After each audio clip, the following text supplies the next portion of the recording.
Was a kid in my neighborhood.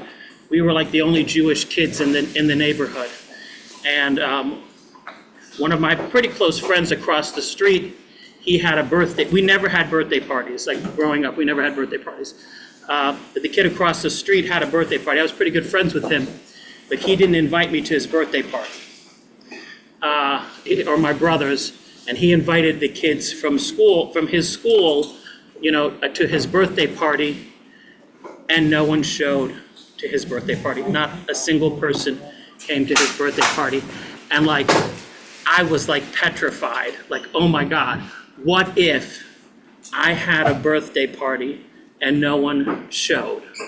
So that really left an impression on me. And I really never had any Farbrengens or parties or anything until I came to this community. I came to Lubavitch, and whenever I have a Farbrengen, I always have a fear that no one is going to come. And I'm always so happy when so many people come. And I remember my dad, when I was growing up, he always told me, my dad didn't have any, my dad had a lot of acquaintances, but he didn't have any friends. He just had my mom's friends. And he always wanted me to have friends. He said, my father's a Holocaust writer. He says, how important it is to have friends. He wanted me to have friends. He wanted me to have a community. And when I sent out invitations for this Farbrengen, I sent it out to at least in my WhatsApp, over 150 people. And these are 150 people who I actually know who they are. So my father would be very pleased to see. This community's been amazing. It's great to have a community. It's not something that people have. I don't take it for granted. And anyone who shows to one of my Farbrengens or anything, I don't take it for granted. So I've been very lucky to have this amazing community. So I want to thank you all, and I will be moving away, sort of, but I'll never be leaving Pittsburgh. And I just want to thank everybody. So how do I know? How is it that Chaim Dalfin is here, and how did I get connected with Chaim Dalfin? When Rabbi Altain Oliver Shalom was ill, he would have Yom Kippur's coming up, he would have a Yom Kippur minyan in his home. So I davened at the Yom Kippur minyan in his home, and it's long, so you like to read a little something other than just what's in the machzor. And he happened to have this series of books from advice from the Rebbe, from Chaim Dalfin. And I'd never seen anything like that before. And I read those books and I devoured them. It was so interesting and everything was on point. And then the way it was organized, I really wanted to get a set of them myself. And it's not so easy getting Chaim Dalfin's books, by the way. They're not everywhere. And you got to find them, and anyway, so I got those books, and I would always read them on Rosh Hashanah and Yom Kippur. That was sort of like my machzor, is his books. And from there, I started purchasing his other books, and some of them made a really big impression on me. Lakewood and Lubavitch was one of them. Satmar and Lubavitch was another one. I've quoted them in some of the talks that I gave, and I really liked the book so much that I reached out to him and I said, listen, what you're doing this is really great. What you're doing, it's amazing. Because I can tell you, when I finish one of his books, I'm a different person afterwards. I get an appreciation for how things are and how things developed, and it makes a big impact. So since then, we've been in communication, and I've bought as many of his books as I can. And then, honestly, I'm not really sure why I asked him to start speaking at the Farbrengens. Probably because I follow his YouTube channel. He posts on YouTube a lot, and I watch his YouTubes and his WhatsApps. He was speaking at the Farbrengen, and it was actually at his insistence that he be here in Pittsburgh. My sort of last Farbrengen here. And I just do want to say one thing about Rabbi Dalfin. There's many things that I'm impressed about, but one thing is, if you look at the volume of the books he has, I would say the one thing that is the most terrifying to anybody is a blank page. How he writes that many books, to have to start with a blank page, that is fear. Having a blank page.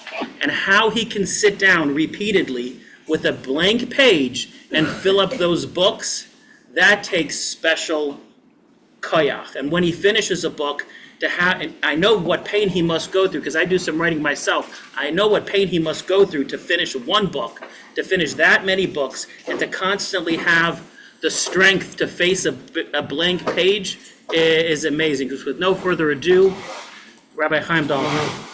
Chaim L'Varacha.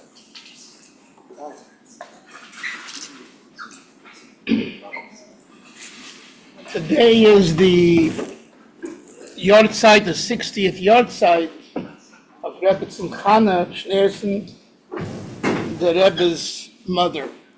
So I'd like to begin the Farbrengen with a little history of the Rebbetzon's life. The Rebbetzon was born, talking about Rebbetzon Chana, in 1880 in Nikolaev. She was born there because her father, Reb Meir Shlomo Yanovsky, was the rabbi, one of the rabbis in Nikolaev. Her Zayda, who wrote the Shara Koilel, Reb Avram David Lavut, was the previous Rav in Nikolaev. And when he passed on, his son-in-law, Reb Meir Shlomo, took over. So she grew up in a family of great scholarship. And this is important to know and to understand. I'll tell you why. Amongst great men and women within the Jewish world, within the Torah world, each one has their cup of tea. The household of the Lavuts, Yanovskis, and the Schneersons, this particular Schneerson, Rebbetzon Chan, became a Schneerson by marrying Reb Leivik. There was a tremendous amount of scholarship. In other words, I'm not talking now about what we call tzidkis, holiness. That's a different story. That's also true, but there was, in Hebrew, there's a word, a malumid or a malumedes, an educated person. They were educated people, not only in the field of Torah, but in other fields as well. And I don't say this, just as a chassid who has to feel that way, has to say it. No, I'm talking now historically. And I'll give you just a few examples. The Rebbetzon Chana was well versed in dikduk, in Hebrew grammar. How many of us over here at this table know dikduk very well? I'll admit I don't know it well, even though I went to Lubavitch Yeshiva High School with Rabbi Garfinkel and Rabbi Lezevnik, and we had in high school a class on Hebrew, and I remember what they taught me: eti, neti, u, ani, ata. It's all nice, but I really don't know Hebrew dikduk well enough. The Rebbetzon Chana knew Hebrew dikduk well. Number two, she spoke Hebrew well. Now, you're talking about a woman, late 1800s, 1880 to 1900, 1910, and is scholarly in the Hebrew language, to speak it, to understand it. That was a novelty. And it was even a greater novelty in these type of homes, because there's too much to say, but just, we'll say it briefly. Generally, Chassidim in particular, even Litvischer, the more from Chassidim and Litvaks, were very much against the Hebrew language and the knowledge of the Hebrew language. I'm not talking about Lashon Kodesh, Torah language, because it smelled and smacked of Zionism, right?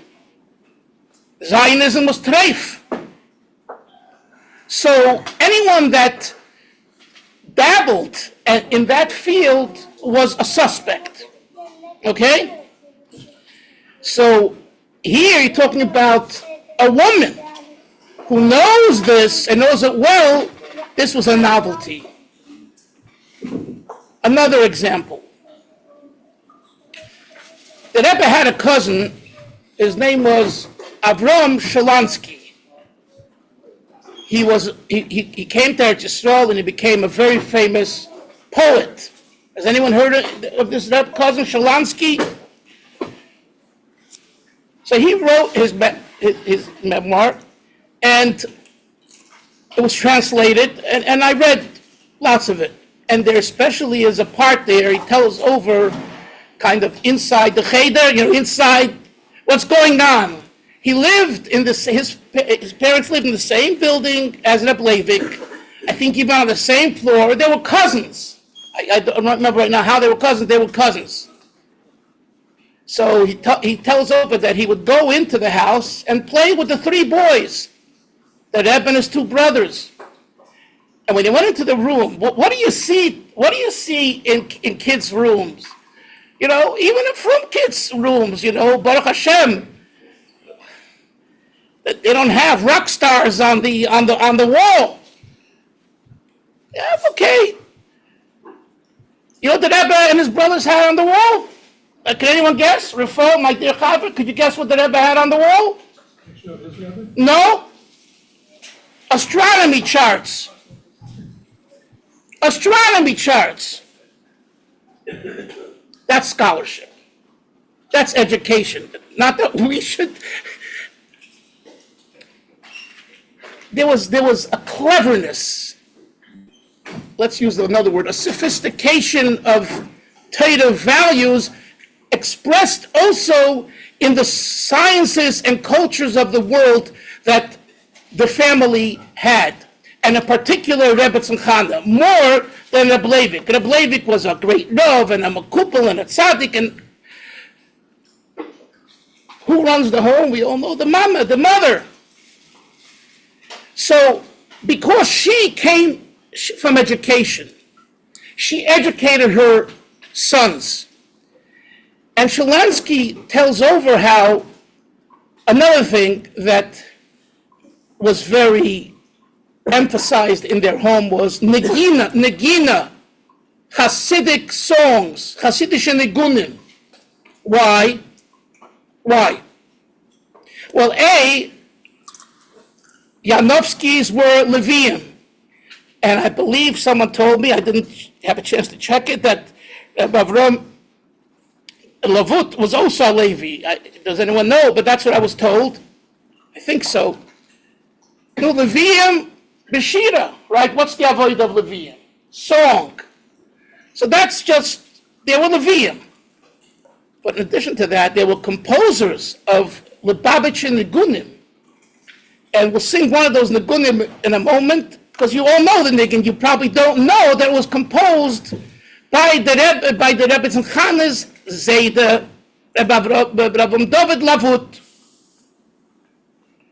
So Negina too, what's Negina? What's Chassidic song? It comes from a refinement. The Frierdiker Rebbe writes in a Sicha, he says like this: Der was hat nit, I'll translate in a moment. Der was hat nit, kein chush in Negina, hat nit kein chush in Chassidus.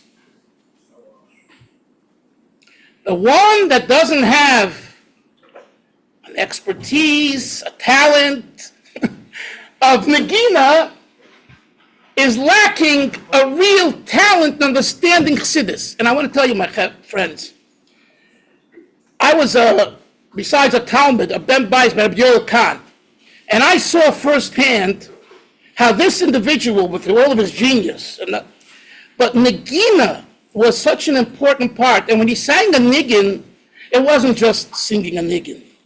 Every tnua, every movement was emphasized. Every movement had a meaning. There was a before and an after. And you know where was the kind of hotbed of Chabad Negina? The city of Nikolaev. Nikolaev. Why Nikolaev? She'll say because Rabbi Avram David Levut and the Yanovskis were there and they were great Bali Managdim, they were great. It's more than that. Rabbi Yoel told me once like this. It's a famous word, but he told it to me once. There were two types of Chassidim. There were Chassidim that came from a city called Kremenchuk, which is in Ukraine today, right? And they went to the Rebbe and they came back. And the Chassidim came from Nikolaev, the Charatonovs, the Altoizes, those families came from Nikolaev, Yanovskis, and they came back. They went to the Rashab, they went to the Marash, the Tzemach Tzedek, and they came back. Rabbi Yoel said that when Kremenchuker Chassidim, who were known as great maskilim, great intellectuals in the study of Chassidus, would come back, the people would ask them, "Was ist gewesen der Divrei Maschel von Maimer?"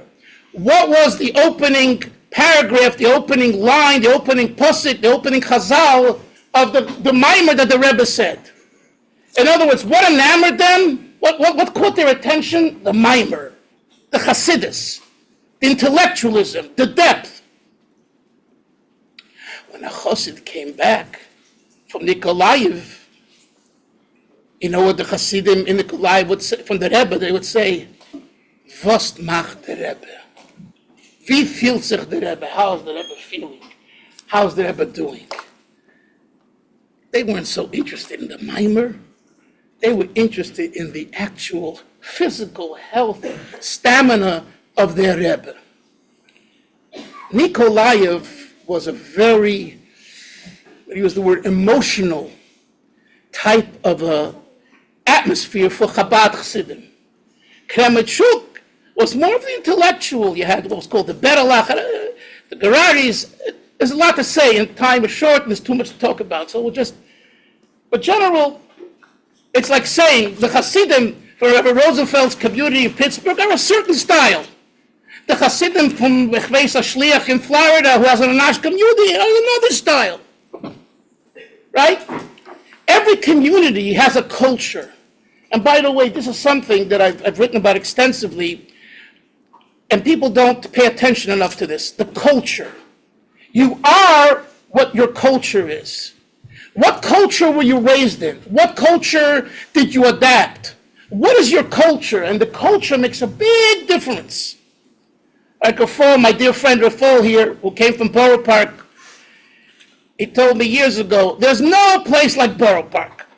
Rabbi Rosenfeld also grew up in Borough Park. I also grew up, right?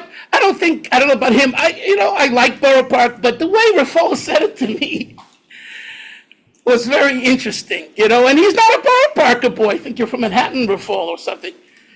Bronx, okay, a Bronx. Every place has its culture. Rebbe Tzimchana was raised in Nikolaev. And Rebbe Tzimchana had parents and grandparents who were very pneumistic Hasidim, deep inner Hasidim, who they in addition to everything else, they had feelings and warmth. And Rabbi Roosevelt mentioned, I'm going to just take off on this for 1 second, because I don't know if anyone picked up on that. You heard what he said, that the Rebbe put his hand under his mother and walked with her. Now, if I ask you, why did the Rebbe do that? What would you say? What would you say? She was an older woman, right? Even in 1947 when she came, I think she was already in her 60s. She was born in 1880, right? 60s. An older woman, you put your hand, and then 70s, 80s for sure. And that's true. But I think it's a lot deeper. And it's much. The Russian Chassidim Bechlal, and I saw this, my father was a Russian Chassid, and I saw this by the Russian Chassidim. Really, I saw it by them. Let me tell you a story within a story to understand this. I was once in the home of a Yid named Mendel Shem Tov. The Kronites know, right? He happens to be, my father was Rabbi Chaim Dalfin. He was his cousin. They grew up together like best friends. Him, Motl Kozliner, and Mendel Shem Tov were like the best buddies when they were little boys in Russia. And they grew up together. So I went to talk to them. Anyway, in middle, the phone rings. And who was on the phone? His sister, Basia Azimov, Rabbi Azimov from France, the main shliach over there. My dear friends, if you saw and heard the way he went to that telephone and said, Basia, mein Teierke, was machst du? Basia, my love, my dear one, how are you feeling?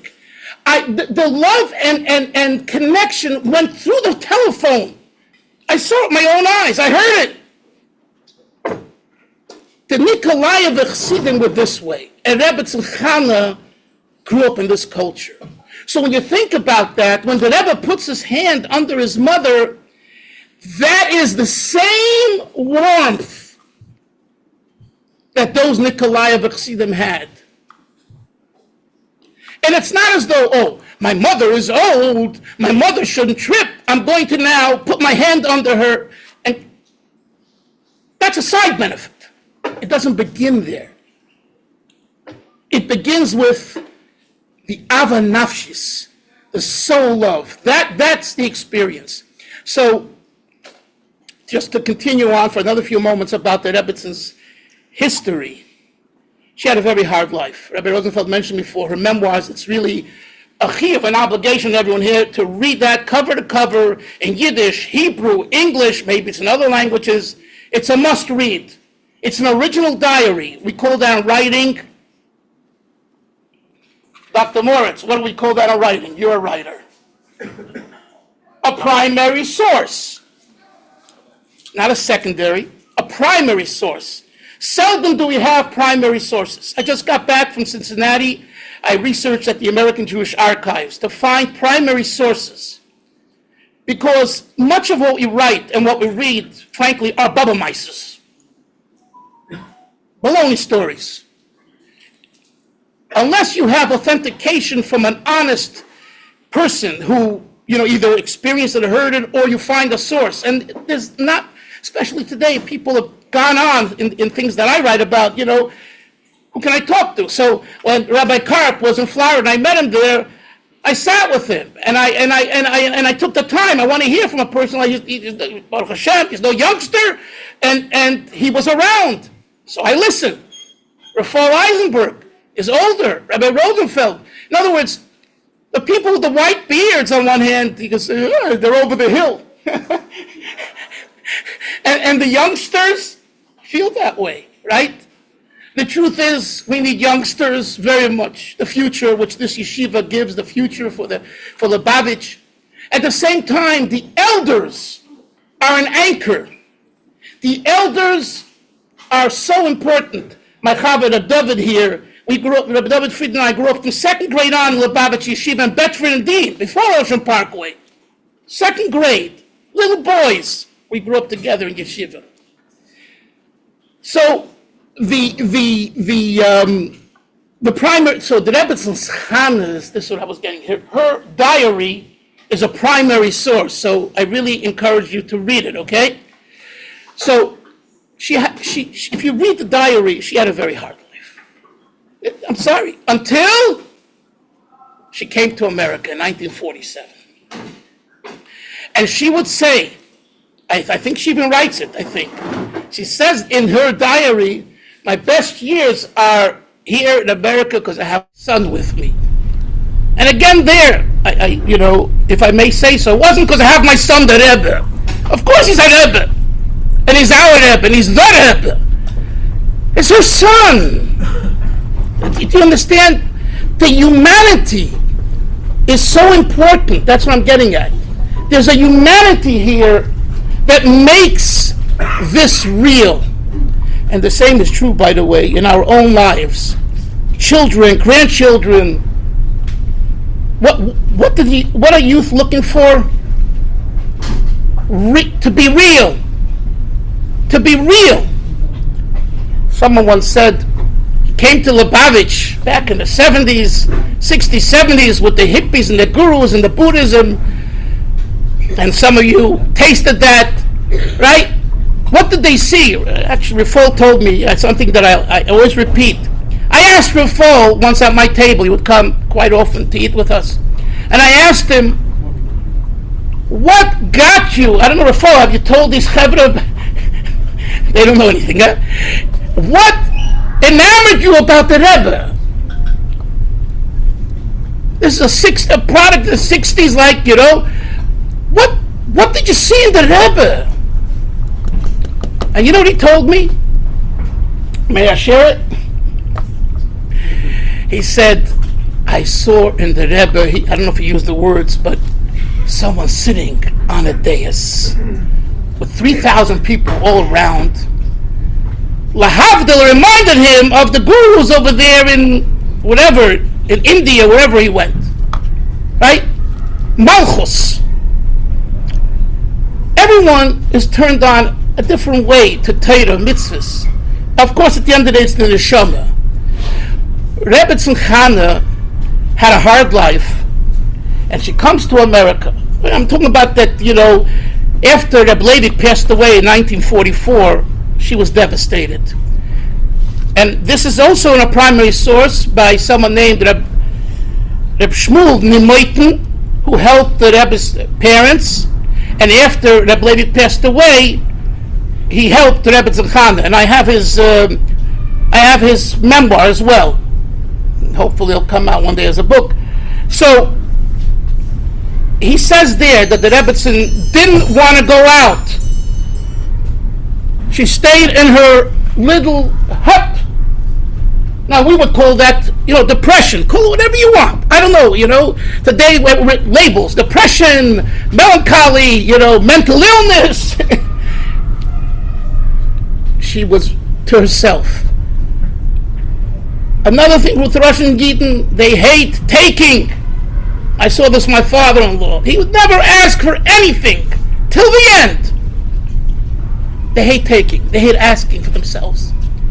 So she didn't ask anyone. And Reb Shmuel went to her and he said, Rebbetzin, he says, "Ihr müsst fahren. You have to leave. And ich habe gekauft a bilet. And I bought you a ticket. Please take it." And he thought she's going to give him a hard time. She doesn't want to take the free ticket. The circumstances were so difficult that she agreed.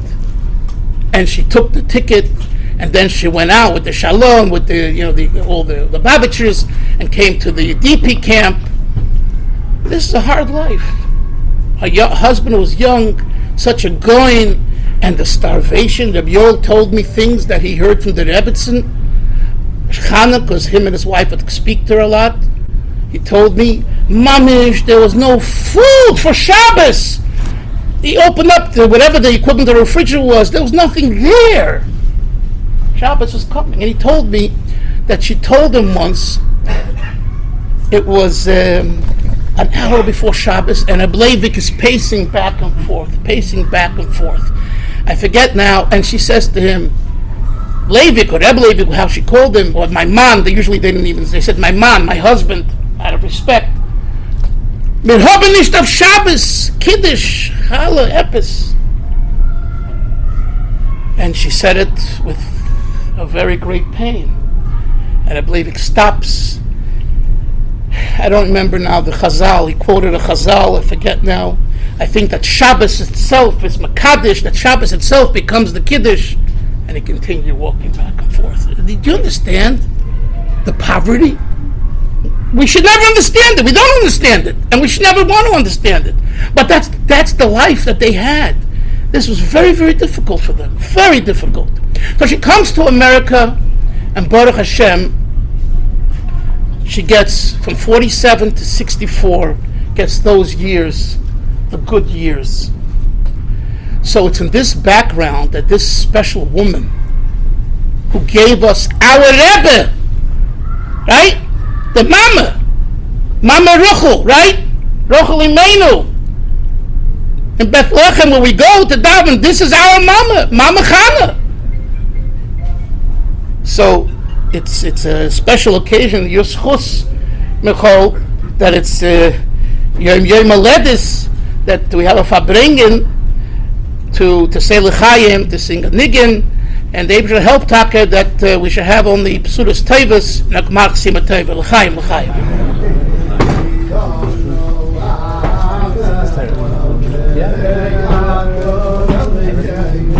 Rabbi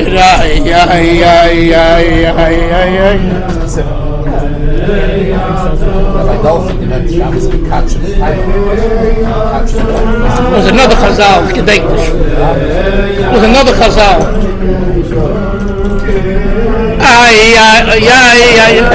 Unless you heard it from the Bjorn, that's what he heard. It was another Chazal, gedenkt.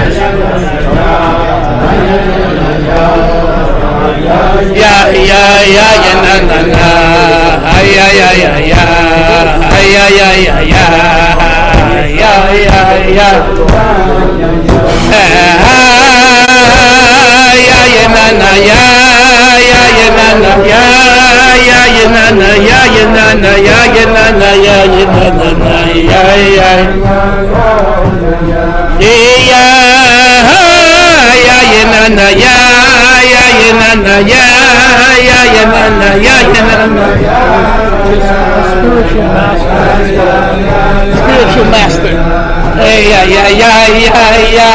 Rufo, sit by the table. Sit over here.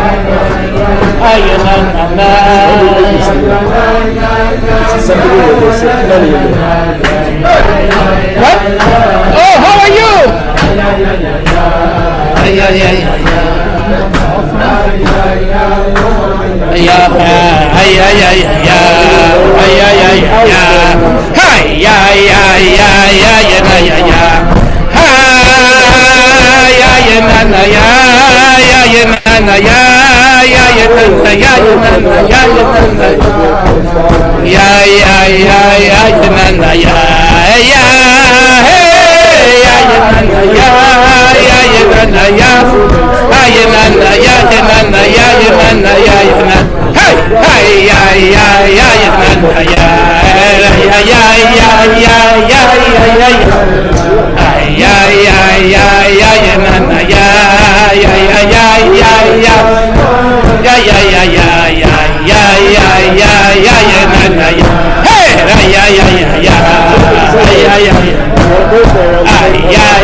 Why is the phone off?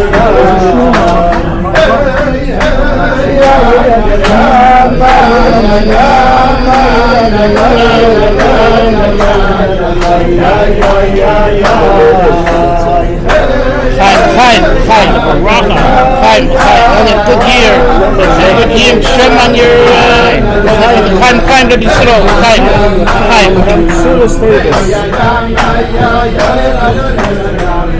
Welche Jahr ist Rabbi Shimon gewesen? Der Rabbi gewesen bei Shimon dein Vetter ist bei Mitzvah, 1942, 43.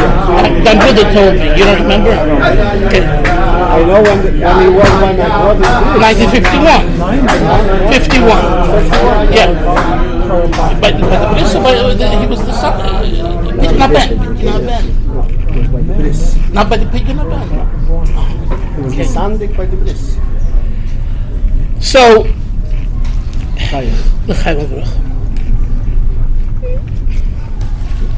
He didn't need a pidyon aben.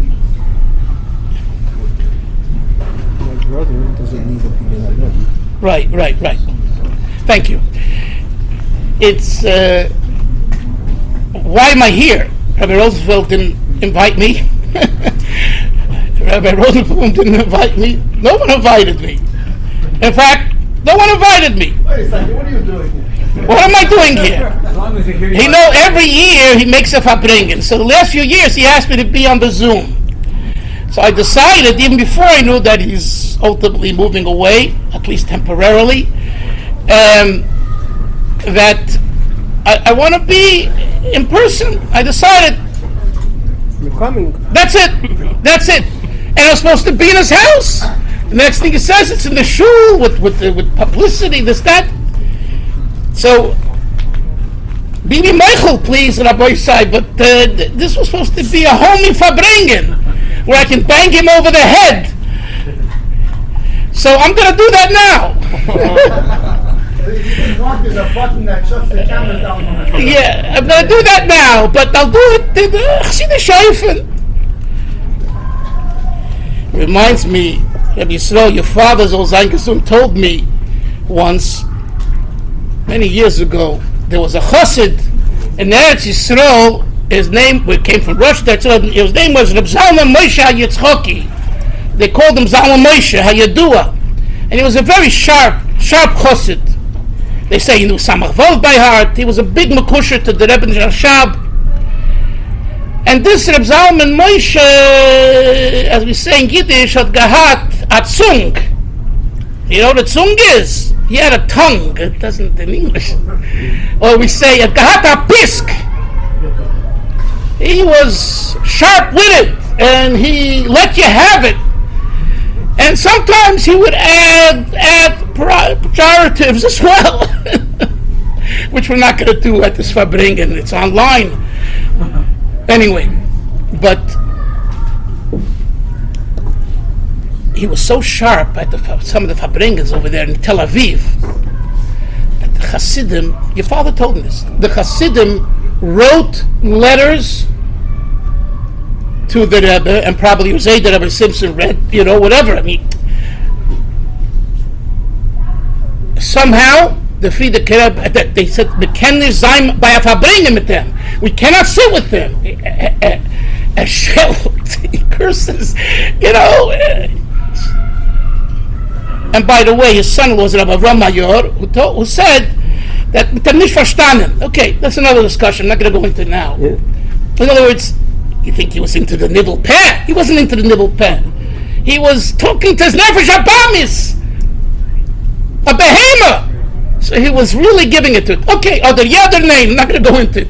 Bottom line is that the Chassid of Eretz Yisrael wrote to the Friedrich Rebbe, this is in 1940s, you got to tell him to stop.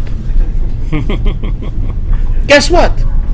The Rebbe wrote him, the Friedrich Rebbe wrote him, and his father told me that when he got the letter, he stopped cold using such language at Farbrengens. So we're not going to lay it in that heavy to you, okay? But my father, may be well, was 17, 18 years old, a little younger than you and I, in the yeshiva by the famous mashpia of Rabbi Chaim Kesselman in Lud, in Eretz Yisrael. So he had a Yom Haledes like you, and it happened to be a Farbrengen. Reb Shlomo Chaim was a mashpia, as you probably read in his sefer, in his book about him, that he demanded two things pretty much: iskafia, to hold yourself back from taivas or achila, from eating and indulging in foods, and davening barichas, and to daven at length with kavana. Those were two of his things. No, many of the boys there were not from Lubavitch Russian homes like my father and others, and it took them quite a while to get with it, to understand what my father's side comes from Vizhnitz Chassidim. Going to Vizhnitz, zinc chain, they sing beautifully. Gid Shabbos, Gid Shabbos, Gid Shabbos. 4,000 people singing Gid Shabbos, and you're flying high Friday night when you sing Gid Shabbos. Chabad's a different avodah. Chassidus, learning Chassidus, thinking Chassidus, davening with Chassidus, it's something completely different. So Rabbi Chaim would get to the boys. He was a master. Where is Penny Herman? Oh, he's a psychologist. Rabbi Chaim Penny was a master psychologist. Be'emes. If he went to school like you, he would not just be a psychologist. He would be the top from Harvard and Columbia, whatever. Bottom line is, he truly understood a bocher. So at this Farbrengen, this is one of the things that he would do. He would use the Farbrengen to work on a bocher or two. That he wanted him to daven longer, or daven more kavono, or to eat less, or to sleep less, to be, an avodas Hashem. The yeshiva there at that time in Lud, my father tells me, no one tzaddikim, but there was a lot of avodas Hashem going on, and serious avodas Hashem. So he tells my father this Farbrengen. He was sitting next to Rabbi Chaim like you're sitting there, and he says, he called him by his first name, he said, I have a question for you. What's the difference between a calf and a cow? No? Smart guys here. What's the difference between a calf and a cow? Michal, what's the difference between a calf and a cow? What do you think? The calf is a baby and the cow is grown up. Well, push it. Actually, Chaim said something different. Makabel must be a... No.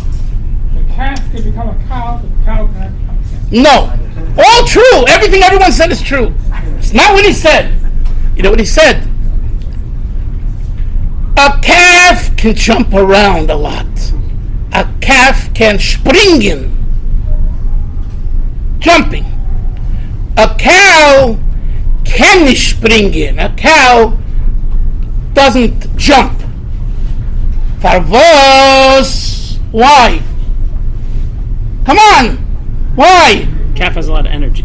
No. It's a lighter. A calf, and this is the lesson for all of us, but you're the scapegoat tonight. A calf, I have to say it in a clean way, a calf hataklena acharayim, has a small backside, and a cow has a big backside. And b'meila, the calf can jump a lot. It doesn't have a lot of meat on itself. And the cow is this big behemoth, so it can't jump. And he turns to my father and he says, if a birthday means another year stuffing your face with food and growing your belly and your backside and everything else and your ego, then you're a cow. You can't jump around. You can't explore, v'chulu, etc. But if you're a calf, if you'll stay in yeshiva and you'll refine yourself in all these areas, you can jump around and accomplish. I think this is a brilliant insight into what a birthday is about. Regardless of how old a person is, you have to always be a calf, similar to a calf, not a cow. In other words, never lose your energy. And there's a lot of white beards and some of the chevra I know. You're not over the hill. We're not over the hill. You can write. You can play an instrument. You can paint. You can be an artist. In other words, let's learn from our Rebbe. They say when Rabbi Gutnik, the Shnei Zalman Gutnik, came to the Rebbe, I think he was 75 years old, and he retired from the synagogue in Melbourne. He became the emeritus rabbi. So he used the word to the Rebbe in Yechidus, I'm retired. Oh, did the Rebbe give it to him? The Rebbe said, I'm older than you and I have plans for the next 20 years. Something like that. The Gemara says that elders, Canaan, their mind becomes sharper and sharper because of the Torah, because of the knowledge and because of the interest. Yes, sometimes the body doesn't cooperate or we make it not cooperate. So we have to know that and be careful. So it's your Yom HaLedus. It's a great time for restitution, reorganizing, refocusing, and truly work on being able to say next year by Yom HaLedus Emetz Hashem, I look back and Baruch Hashem, and there's so much more to do. That is health. That is growth. That is excitement. That is accomplishment, and that keeps you young. Rafal, you remember we had a fellow, actually, Rabbi Roosevelt, he learned here in Pittsburgh when there was a yeshiva here in the 1950s. When Rabbi Zalman Shimon was here, and Shalom Levertov, Simcha Zerkin, and one of them was a bocher named Yosel Moskel. Does anyone know the Moskel family of Lubavitch? So Rabbi Yosef, all of a Shalom, davened with us in Baruch Brook in our shul, and he was the elder, even older than Rafal, quite older. And I said to him, Rabbi Yosef, you want to stay young? Hang out with us, the young guys. And he did. He did. Stay around young people. Young people get you to move. A vort, an argument, a niggin. You know. So anyway, that's all I have to say about your Yom HaLedus. Thank you. That you should take it seriously, and really, people will see you and they'll say, I want to stay young, I want to stay active, I want to stay involved, and I want to help all the Lubavitch institutions Amen. continue mamish, because the Rebbe needs everyone, and the Rebbe needs people who support Lubavitch institutions. This is the Rabbeim, this is the Rabbeim, this is not just another institution. This is the Alter Rebbe, the Mittel Rebbe, the Tzemach Tzedek, the Rebbe Marash, the Rebbe Rashab, the Frierdiker Rebbe, and the Rebbe. Be'emes. This is it. We're not talking about the fact that you had Reb Shalom Poizner who was at the Talmud in Tomchei Tmimim. Goes all the Rabbeim. And this continues through the youth. And we'll talk a little bit about that later. So L'chaim, the Able should help. Michal, you should stay young. Amen. Always stay young. Amen. And be a Ner Lahoyer Tmimim. The Tmimim in the Lubavitch Yeshiva called Ner Lahoyer. A light to illuminate. A candle to illuminate. Amen. Others. And remember, be like a calf, not like a cow. Amen. L'chaim. Amen. Before we sing a niggun, I just want to bring this, like you mentioned Zalman Moshe. Yeah. There's a pisgum that gives a little bit of an insight into his nature. He goes like this. He said that a chassid should not daven with amini. He said ideally a chassid should daven barichus and shouldn't daven with amini. But even if he doesn't daven barichus, the chol hafachas he shouldn't make a toast and think that you have to daven with amini. Okay. That was Zalman Moshe. Okay.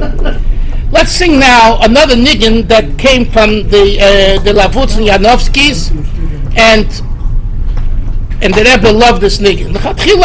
That's a niggin that from the Rebbe's Zayder. You know that? The famous Lubavitch niggin, Ein Zwei Drei. Let's sing that. Ya ya ya ya ya ya ya ya ya ya.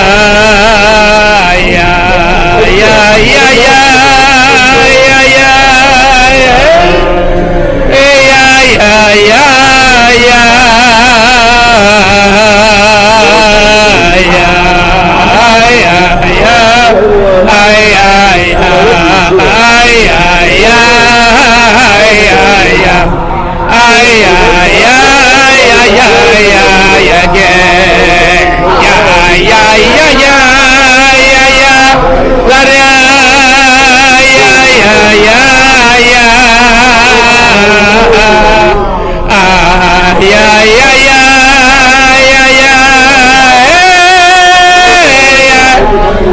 the car, say l'chaim. Hey, I'm Seltzer. Say l'chaim.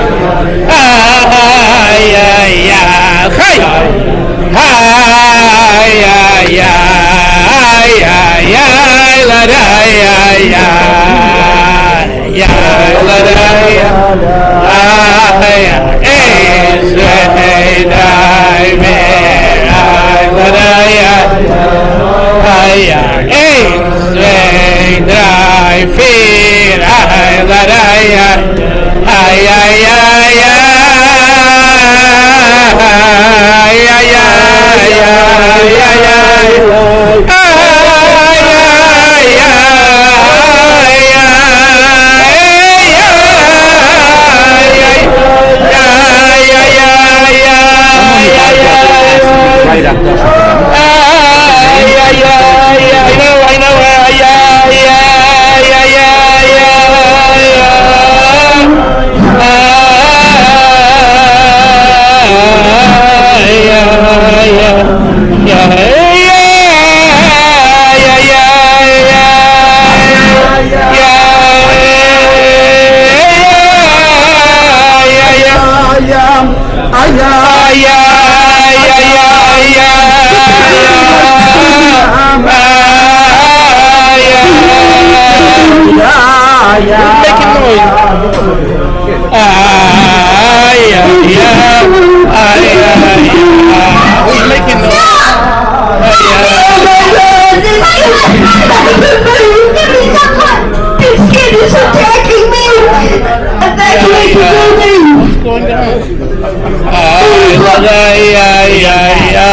the young calves.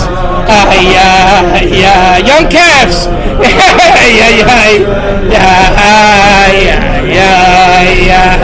Yitzhak Gordon. Another former. How are you? Sit down here. Sit down next to me.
What years were you there?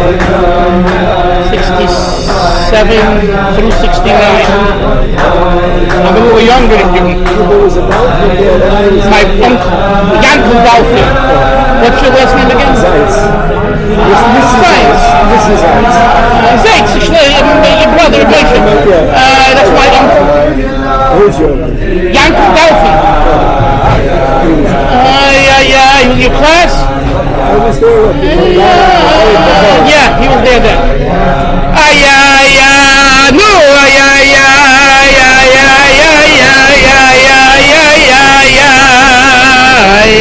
Rabbi Chaim, say L'chaim. Baruch Hashem. 87. He won't remember you. I will. What? In his rental house in Marin. Yeah.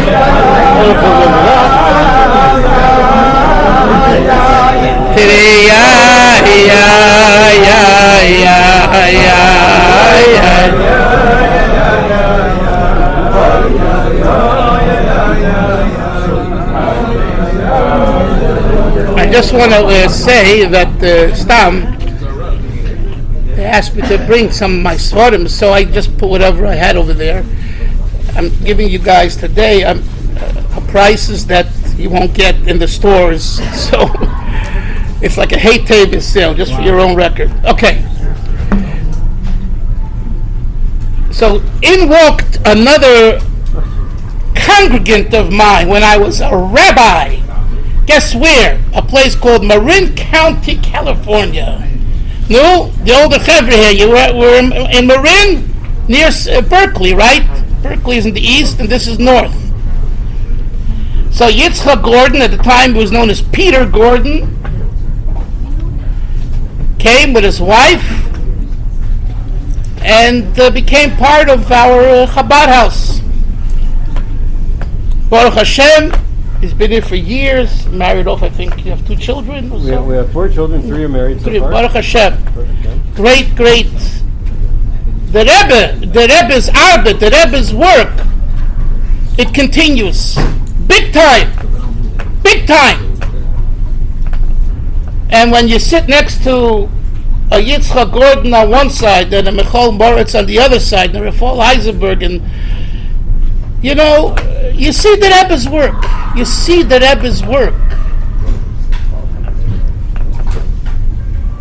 So it's Yom Kippur in a few days. For a few moments I want to tell you a little bit about Marin County and the connection to Yom Kippur.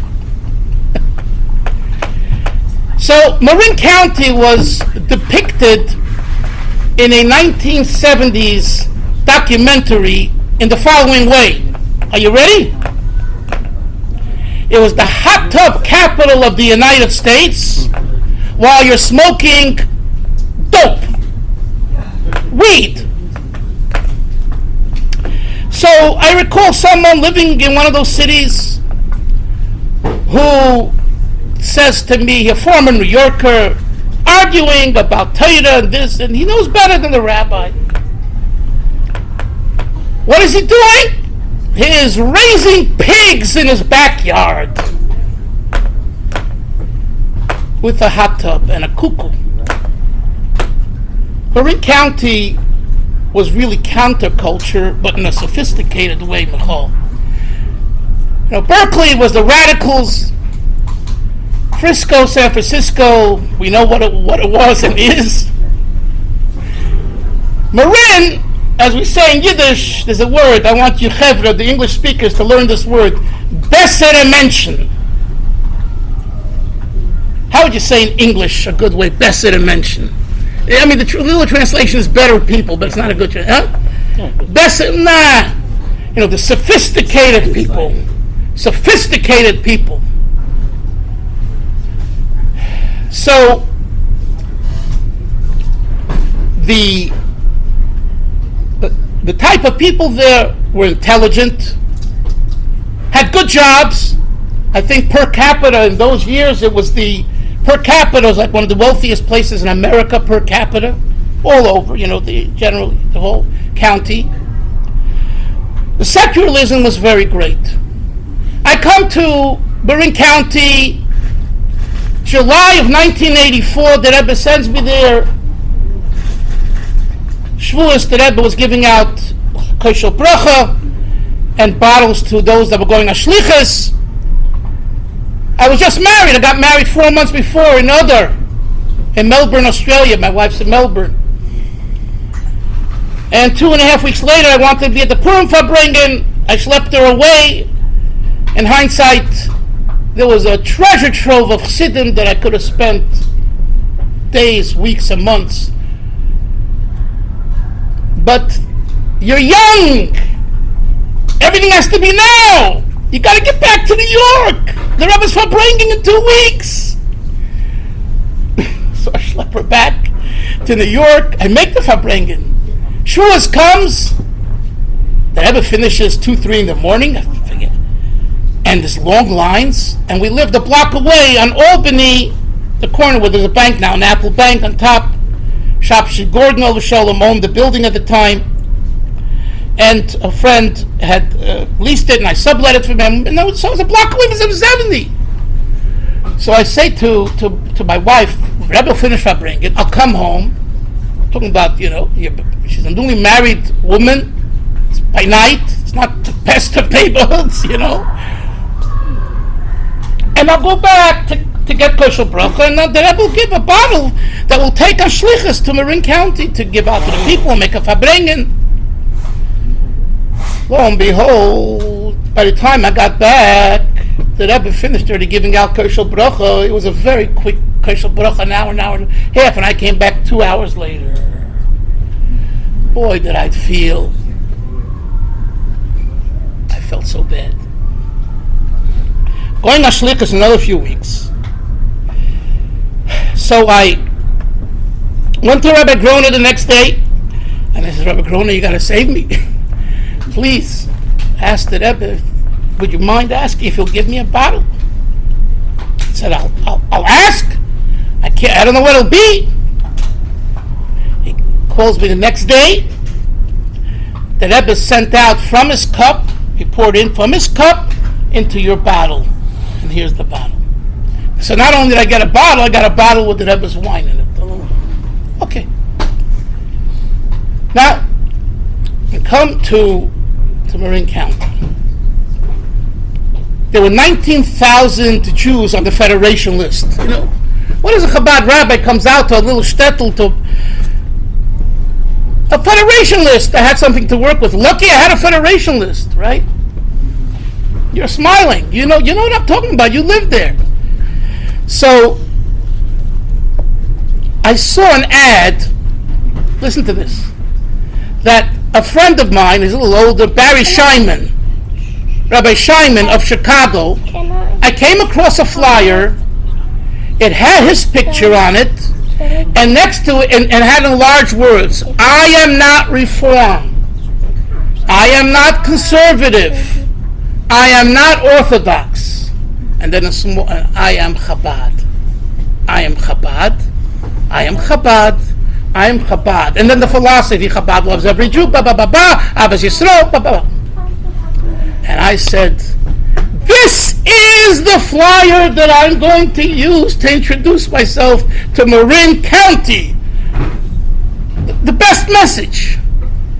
But, and wait, and I went and I printed up 5,000 cards. This is before your time, Yitzchak. You didn't come yet. Nice cards on cardstock, and I was going to do a mailing, because 19,000 people, 5,000 cards is 19,000 people, 5,000 families, whatever.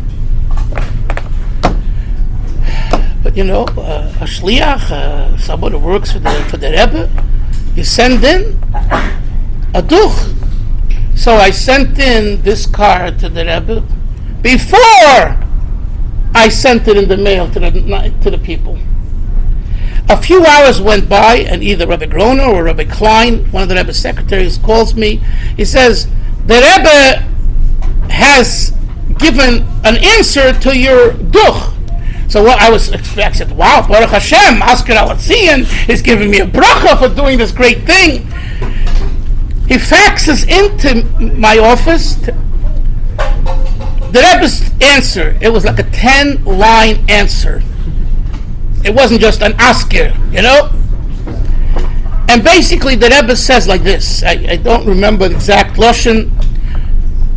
The Rebbe says, pretty much, the Rebbe says, I'm translating in English.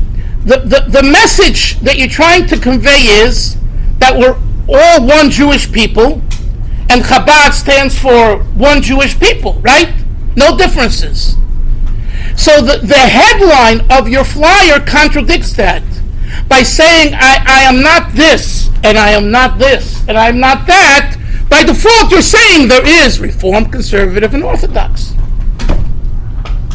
So your message contradicts the title.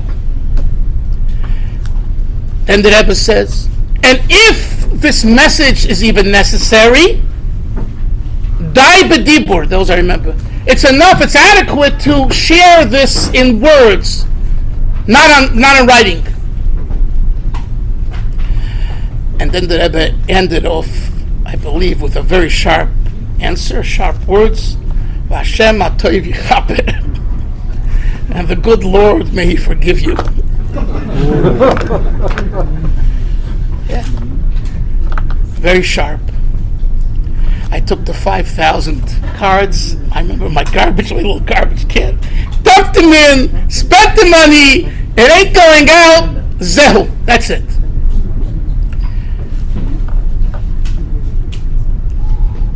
The Rebbe is emes.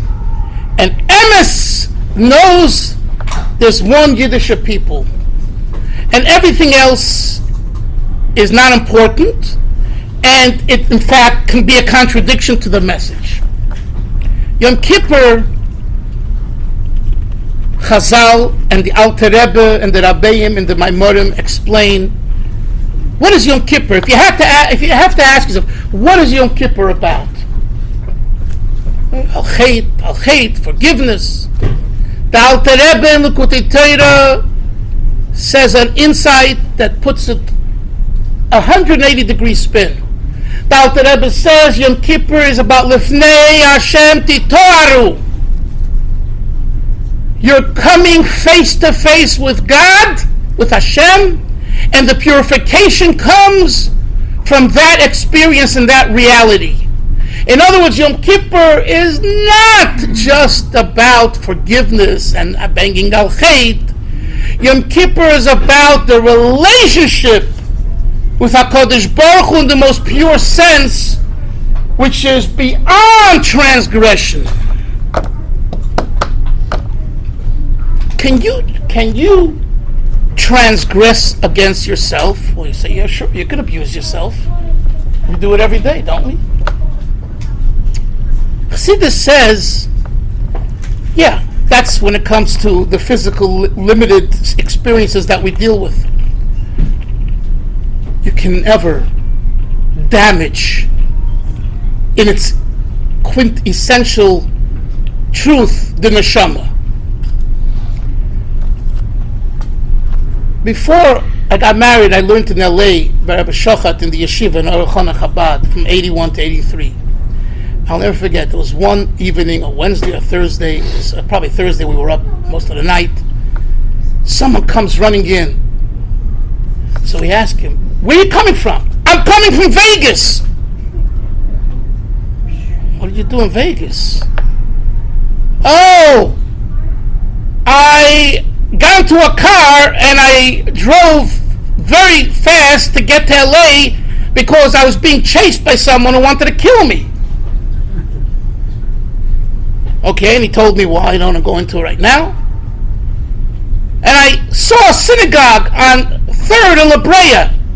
At that time, so Hamar Fushleimer Reb Naftali Astum was the rabbi then, that's where he had a shul. And he happened to go in, and Naftali was there. Naftali sees that he doesn't know from Aleph and Abayz that he's running away if someone's trying to kill him. Naftali says, go to the yeshiva. He sends him to us. The next thing is he was learning with Rabbi Chaim Dalfin in his program. He's also a Bronx boy.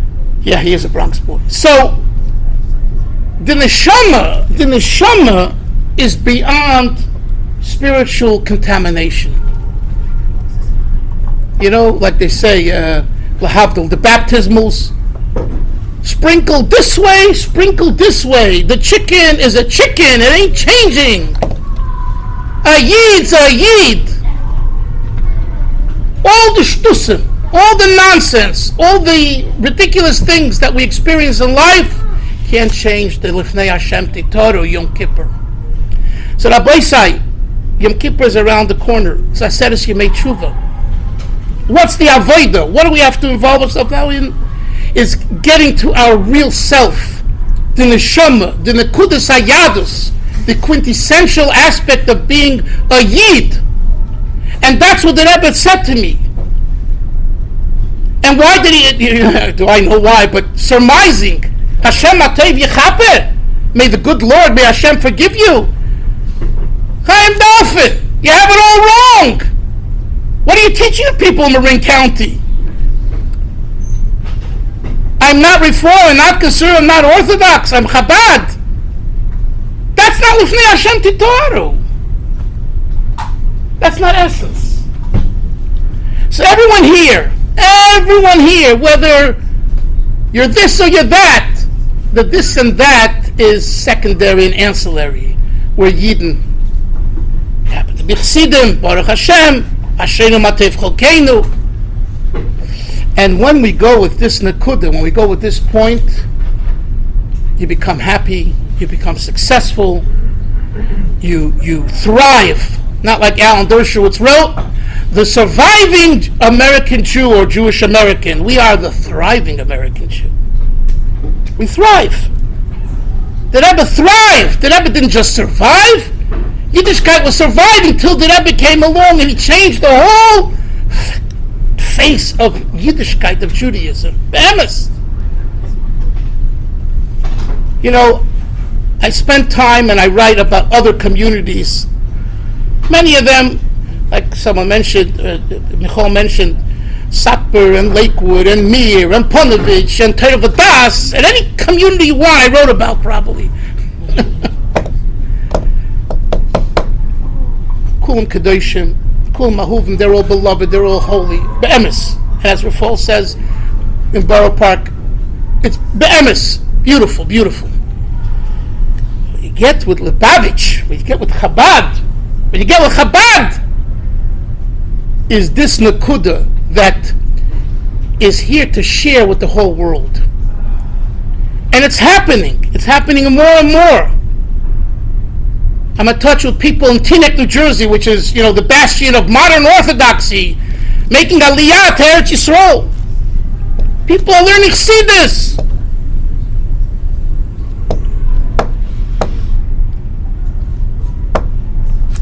There's a revolution happening before our eyes, be'emes.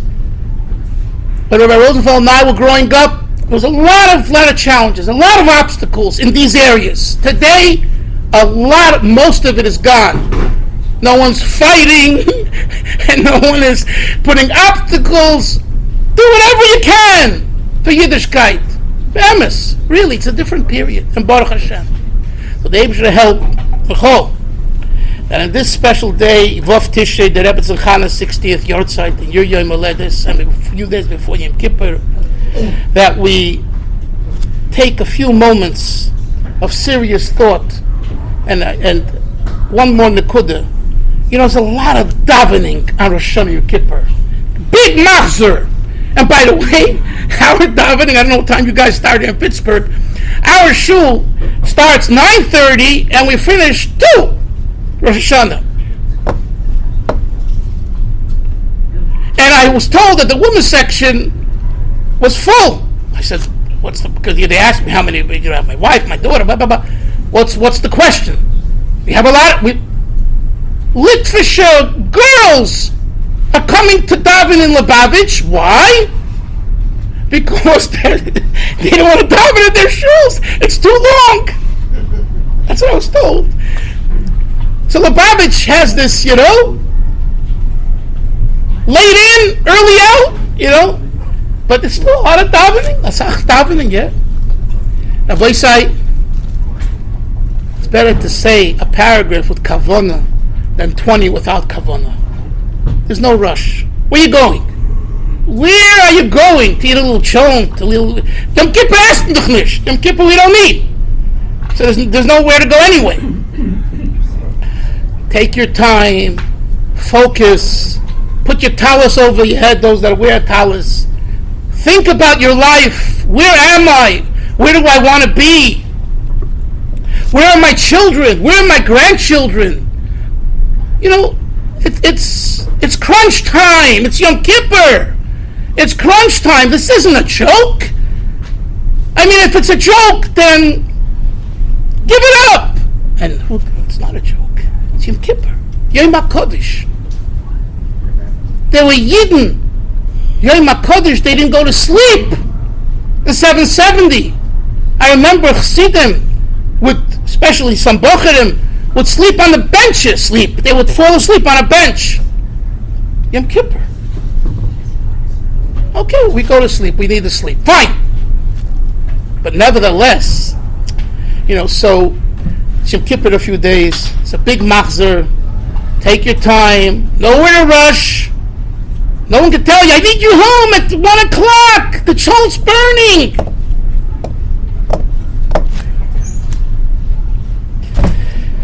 L'chaim. Rabbi say l'chaim, because if you don't say l'chaim, then the Farbrengen finishes quicker. And maybe you want that. It's fine. L'chaim. Yitzchak Gordon, say l'chaim. Give Yitzchak a l'chaim, no? I'll take a water, no. Okay, give him water. Those ain't water, but say l'chaim on something. Say l'chaim, Rabbi say. Chaim Mitkin, sag l'chaim. Mit Azar Seide darfst du sagen l'chaim. L'chaim. Him, what's it called? They'll figure it out without me. Okay, l'chaim. Water down material. So, das matzlich sein in Kolonionen. L'chaim.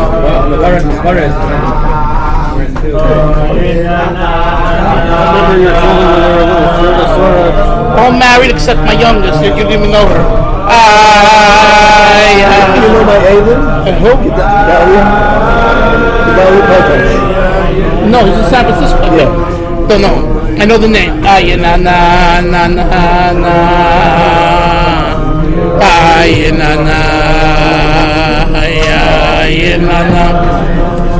your wife?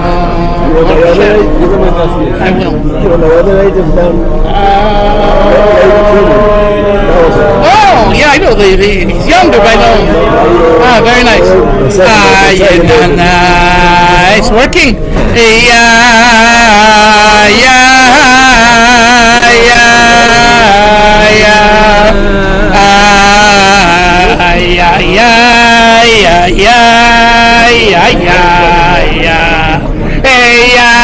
You don't know the Dickens. Home Alone.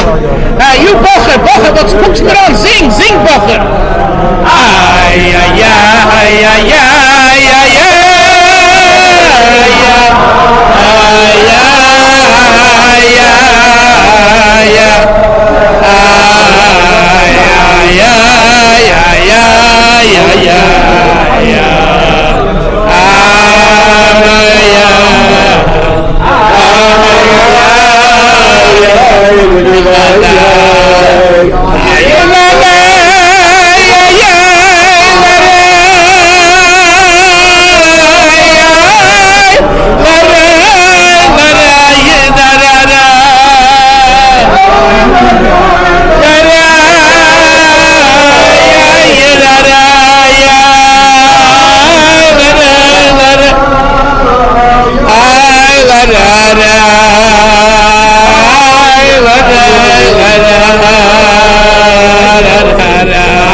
I'm here for a night. I might as well Chaim. You're not driving. No, you're getting an Uber.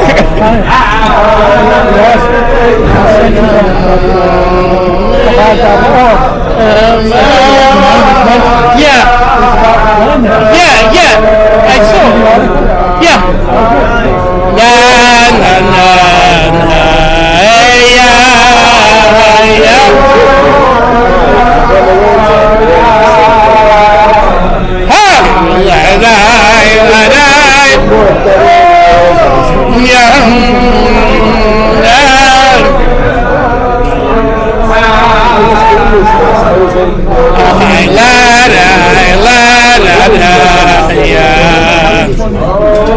No, the Yom Light, Zok L'Chaim, the Yom Light. Markel, give them L'Chaim. The Yom Light. Here.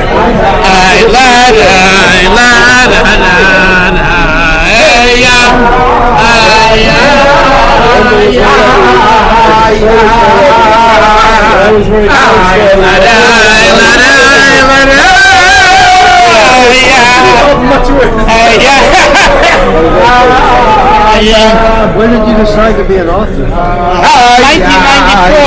before the Rebbe passed away. Is your father a pirate? Yes. I Farbrengen him every month and a half. So when you still in Marin or Up to 770. I was already in New York. In Los Angeles. Los Angeles. all Sunday see you. What's your name? Leopold. Hold on.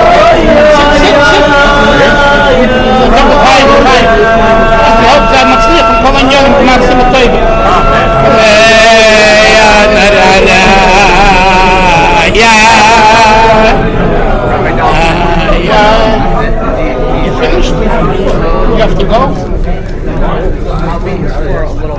Okay. So, I want to teach you a niggin in honor of Reb Michal. So if you're not quiet for me, be quiet for him. Anyway.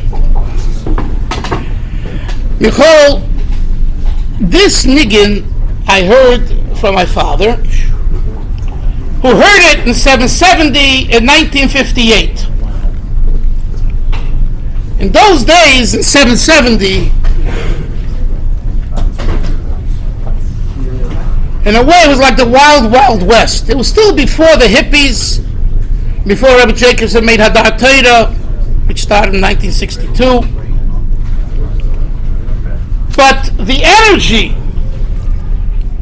that was going on in the 50s, and the young people, I'm not sure they know this, was electric. Because the Rebbe at the time was more, he was youthful, younger, and the first 10 years, I don't want to go into a study now, I wrote about this as well, but the first 10 years of the Rebbe's leadership were the youthful years, where the Rebbe educated Lubavitchers, us. The Sheikh Chabad started in 55 or 56. Torah started in 56. Tzach. And many basic ideas, the Yiddishahim, all the 50s. So the 50s, to counter American culture, television, wall-to-wall carpeting, and of course the good old Fonzarelli. The Fonz. Oh, you don't know what the Fonz is? You grew up in the 50s and you don't know? And Chaim Dalfin has to tell you? What? Don't worry about Jewish guy from Milwaukee. The Jewish guy from Milwaukee. it. TV show. The 50s. You didn't know. And the isms, feminism. It was a different time, and the Rebbe knew that he had to take, Michal, here, the young guys, because the parents were Russians, many of them, and they suffered. They came to America, you know what they wanted? To relax. To go to the country, the bungalow, and the Catskills. Comes along the Lubavitch Rebbe and says there's no time to relax. The story I heard, after the Frierdiker Rebbe passed away, there was a question by some, who was going to be the next Rebbe? The older brother, son-in-law of the Rebbe, of the Frierdiker Rebbe, the Rashab, Reb Shmael Gerari, or the Rebbe, right? Most people felt it was the Rebbe, but there was a Farbrengen in Tel Aviv, in a famous shul called the Nachas Ben Yamin Shul, which today is a promenade, with art and culture. Bochum, you might learn something if you listen. So, Farbrengen, this shul, by the way, was Lubavitch. This was Chassidim that learned by the Rashab. They came over to Eretz Yisrael in 34, 35, 36. No money, no food. They were Chassidim. Rabbi Yoel Khan's father, Father Khan, a whole group of them. And the Farbrengens in this shul were Farbrengens. It wasn't popcorn and rice. It was a Farbrengen. Anyway, at one of these Farbrengens, the two Gerari brothers, the name was Shmerel Gerari and Moshe Gerari. There's a mashpia in Detroit, Yossi Gerari. His Zayda was named Moshe Gerari. He was a great masculine Chassidus, probably the greatest of our generation. And the two brothers were speaking, and they said, did you hear our cousin? Their cousin was Rabbi the Rashag, Rabbi Shmayahu Gerari, the Rebbe's brother-in-law. Did you hear? They said, Shmerel will sein Rebbe. His name was Shmerel, Shmayahu Shmerel. They're like, these are cousins, like, and they know each other from Russia, so they knew, what's going on in their insides. Okay? Did you hear? Shmerel will sein Rebbe. By the way, he didn't want to be a Rebbe, but the family wanted, maybe. Okay. And they're laughing like, it's like, come on. He's a good person. He does good things. Rebbe! Come on, you gotta be kidding. Guess who walks into the Farbrengen? No! The Rebbe's brother, Rebbe Yisrael Aryeh Leib. Rebbe Yisrael Aryeh Leib, the second brother of the Rebbe, walks in, and second of them, anyway, and he hears the conversation. And again, they knew each other also from Russia. It's a different. When you know each other from youth, it's like. What's the conversation? I don't know if Pittsburgh's into Trump or Biden. It's like, banter talk, locker room talk, but in a clean way, not the grub away the behemoths. Like, come on. And he hears that they're talking about the Rashag maybe being a Rebbe. So he pops up, and listen to this line, and he says, this is it. He says, Mein Bruder wird sein Rebbe. My brother will become the Rebbe. He knew his brother. And he knew, with sitting in Eretz Yisrael and being away from the whole Helech Yelech, the whole situation in Crown Heights and in Brooklyn, my brother's going to be the Rebbe. Don't worry. But, as a Rebbe, he will teach you guys Avdus. He'll teach you a lesson what it means to work. Don't think you're going to have an easy time, because he is going to make you work as being a chassid. That's what Yisrael Aryeh Leib said in 1950, before the Rebbe became the Nasi in 1951. And I heard the story from the son of someone who was there, who told over the story, Rabbi Scheinberger of Sholem. So what's the message here? A birthday is about work. Yom Kippur is about work. Life is about work. The worst thing is when you retire and have nothing to do, you become an old geezer. How much golf can you play? How long can you surf the internet? It's ridiculous.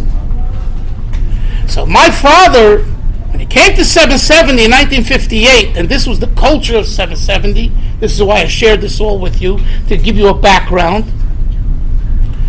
He comes in and hears his friends, Chavedim, his friends were the Lubavitch Springen, Gershom Mendel Gerelik, and all of the Shemtovs and the Korfs, those were all his Chavedim then. And they're singing a niggin. And he hears the niggin, and I'm going to sing the niggin for you, and then I'll explain it and tell you what he said and tell you what I say on top of that. Okay? Lubilya maya služba krepko. Oi, Lubilya maya služba krepko. Ey, ay, lidid, ay, ay, ay, lidid, ay, ay, ay, lidid, ay, ay, ay, lidid, ay, ay, ay, lidid. What does it mean? Luba. Philadelphia, the city of love. Lubiya, my love. Anyone's Russian, Ukrainian? I'm sure there are. About Mayas, exactly. Maya služba krepko. I really love my job. My father says to his buddies, hey guys, you guys are full-time yeshiva boys. I came from Eretz Yisrael via Paris, via France, to here to do three things. To see the Rebbe, which was the burning desire of every student in the Eretz Yisrael at the time. To get a job to make some money, because the third thing is, I want to get married. I'm not a freeloader. You got to have money to pay for your wife and the kids. Rebbe, job, money. Yitzchak, it makes sense? Yes. So he says to his friends who are singing Thursday night at 1, 2 in the morning and drinking vodka and having a good time, what do you know about a job? You guys are a bunch of freeloaders. You're learning yeshiva all day. And what did they say to him? You don't get it. I love my job means I love being a Yid. I love being a Chassid of the Rebbe.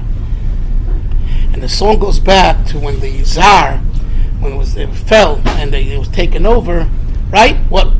There was guerrilla warfare. And the guerrilla warfare was every group would go in after a good day's work into the tavern, into the bar, shikr, get drunk and go, luba, luba, luba. We love working for this shmendrik and for this guy and for, luba, luba, luba. So the Chassidim took it and they said, Lubil ya maya slushba krepa. We love to work for our Rebbe. When I heard the nickname from my father, and I heard it many times as a boy and as a teenager, later it dawned on me that really in this song there's an entire discussion. And I'm going to sing it for you with the discussion. And I really would like that you guys learn this niggin and you sing at your Farbrengens. I taught this to Anash and in Potomac, and whenever they have their Farbrengens, they sing the Lubilya. It's a great niggin if you sing it all together. So listen to this. Lubilya maya služba krepko. It's a question. Do I really love my job? Do you really love your job? Lubilya maya služba krepko. Do you really love your job? Now goes the eye to the eyes. In Chabad, Nigina, there's no such a thing as eye to the eye. Stam eye to the eye. Ay, ay, lit it, ay, ay, ay, lit it, ay, ay, ay, lit it, ay, ay, ay, lit it, ay, which means sometimes I love my job and sometimes I hate my job.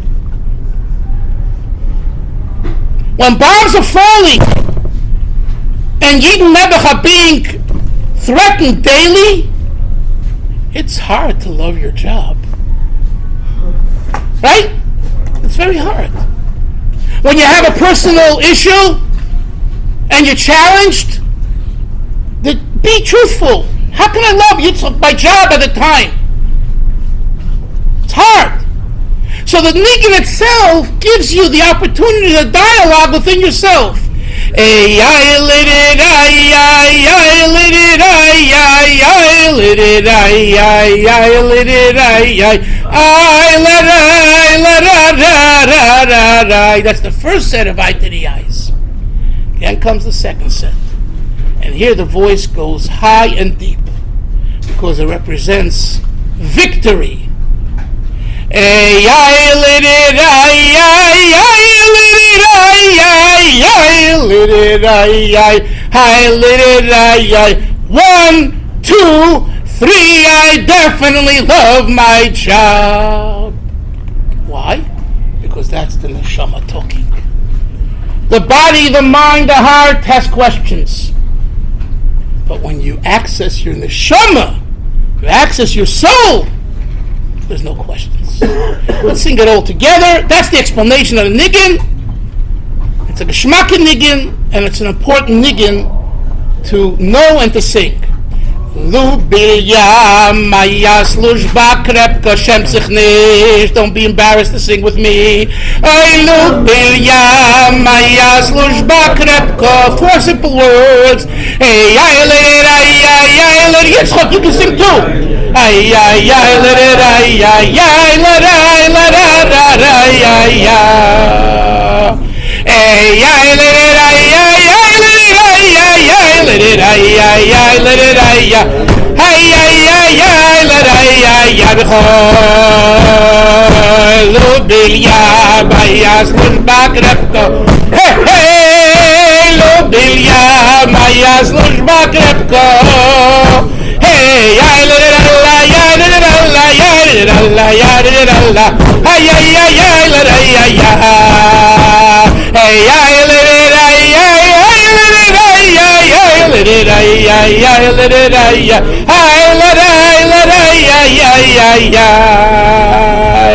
L'chaim, l'chaim. See, I don't have to drive today. Thank you very much. I'm not a real Russian. But Reb Michal was kind enough to put me up in a hotel so I don't have to drive. And I can say l'chaim. And tomorrow morning we just go to the airport and we get weiter. So thank you for giving me this opportunity. Because usually when I go to Farbrengen out of town, can't say l'chaim, gotta drive home. L'chaim, l'chaim. You had the foresight, so stand good. L'chaim, l'chaim. Rafal is up l'chaim, Rafal Eisenberg. From the old Chassidim, from the Rebbe's old Chassidim. L'chaim, l'chaim. What about the young Chassidim? The Nayadoi, the young Chassidim here?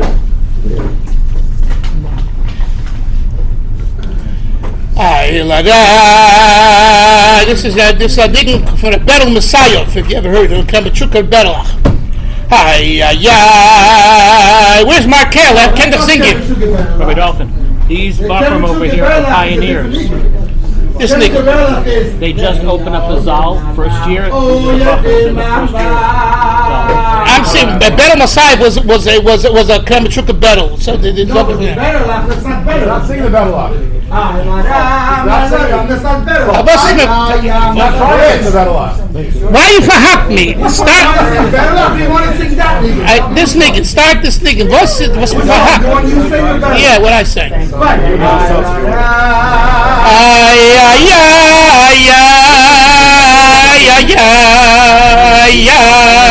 La ra ra ra ra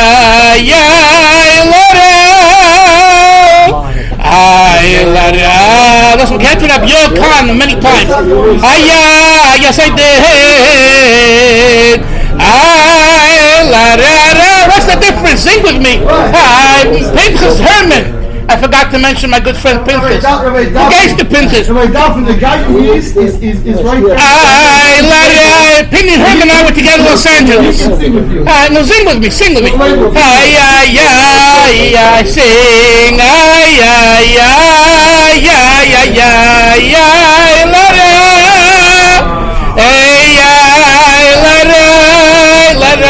Sing with me.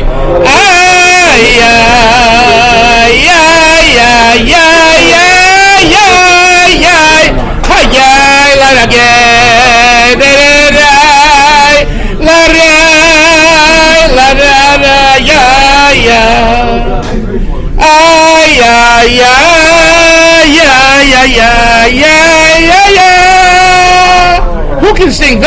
You're the Balmanagim. Yeah, sing, help me. I can't nicht.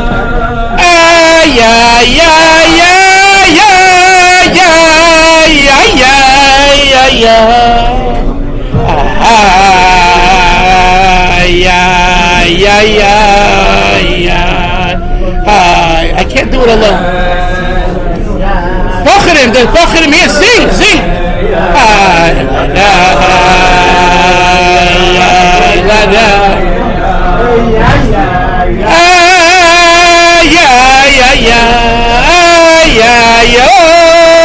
It's the garden. This is soul.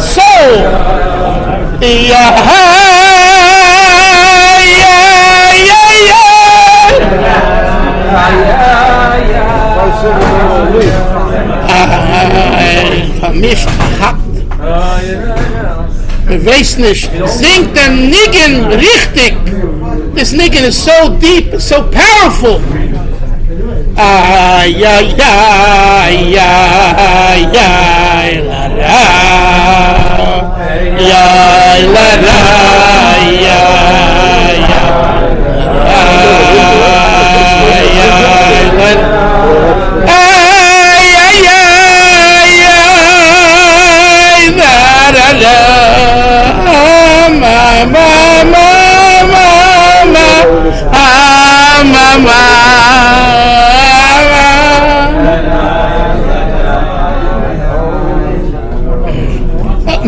Meanwhile, I'll say another thing that's before, because people leave and people forget.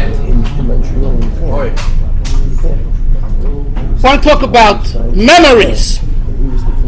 And I want to encourage all those with the white beards here. And I told this to Rabbi Karp when I saw him in Florida a few years ago. Write down your memories. If you can't write it down, get your son, your daughter, your grandson, or a writer to write them down. Everyone has a story. There isn't a person around that doesn't have a story. You have a great story, Yitzchak Gordon. Did you write it down? Is it recorded? Not yet. I can write it for you. Okay. We need to record our memories. I'm being serious now. Whether you come from this background or that background, makes no difference. Everyone has a story, and a good story. A writer, of course, knows how to take that story and make it rich and be for people. But even if you don't get to that point, do it. One of the things that I do is called family oral history. I've traveled around in various cities in the United States interviewing people, not just shluchim or rabbis, regular people who are not rabbis, fine people, to get their stories, to record their stories, their life. It's not only about the Rebbe. Shem does the Rebbe. My objective is to get your family story, including with the Rebbe, if you have, but a grandfather, a grandmother, a family feud. And by the way, it's yours. It doesn't go out to the public. I record it for you, and it stays with you. If you decide to share it, that's your decision. I recall doing this with someone, and it was amazing. We did 14 or 15 sessions, an hour or two each. Thank you. We did a lot of. It's great. He was 84 years old at the time, 85, 84. His memory worked well, Baruch Hashem. And he said something, and afterwards, after we finished, I said to him, I think this and this that you said we should take out. We shouldn't even have it recorded. Why? Because you made with your nose and your pitch of your voice about one child, ha! And about another child you went,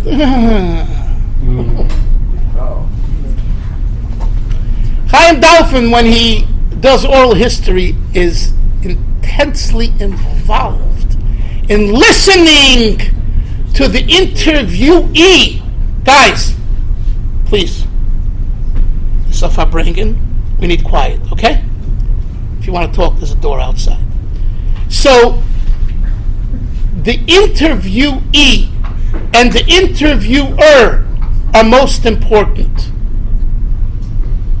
because there are nuances that are said that if you're not in tune, it might be recorded, and you never know who's going to listen to it. You got 5 kids, 6 kids, 3 kids, 14 kids, right? It's going to go out to your kids. No? If you said about this kid, oh, and about this kid, it ain't nice. You don't want that. We have to obliterate it. No zeicher, no record of it, right? Again, it's your decision. But I'm just pointing this out. That's how he feels. I don't understand how you can tell him how to feel. That's how he feels about his children. One's high, one's And when I brought it, history. It's beautiful. hello, relax. I heard your point. I heard your point. Wait, hello. And I didn't tell him he has to take it out. I just brought it to his attention, and he said to me, "You're right," and he took it out. You're right. If someone doesn't care, go, no kol hakavod. I don't want such history. You don't. No problem. You want family feuds? No problem. You just said that you like family feuds. No, I said I need to hear everything as much as I can. Including. But if I feel there's sliding at one of, I'll tell them they can leave it. It's their decision. I'm commissioned. I'm working for them. He didn't say create. Yeah. Anyway, let's go on. Let's go on. You're picking a fight. There's no reason for it. So, that's ridiculous. Okay, the point is, the bottom line is, the young people here are still young, but the older people of us here sitting at the table, do yourself a favor, record. Another example, I went to interview someone, Nebuch, he had a stroke, also 84, 85. The quality of that interview with the 10 sessions, pulled out as much as I can, has so many documents, but it's not as fresh.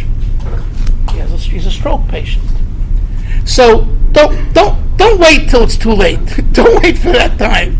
Do it in your 60s and 70s. Do yourself a favor. That's all. I just wanted to mention it because I feel a chayv, a responsibility that this is not being done. It's not being done, and it needs to be done. For the sake of you never know, a grandson, a granddaughter will listen to their Zayda, their Baba, and what will tickle them, what will excite them, and they'll be moved. They'll be moved, So it's very, very important. L'chaim, l'chaim.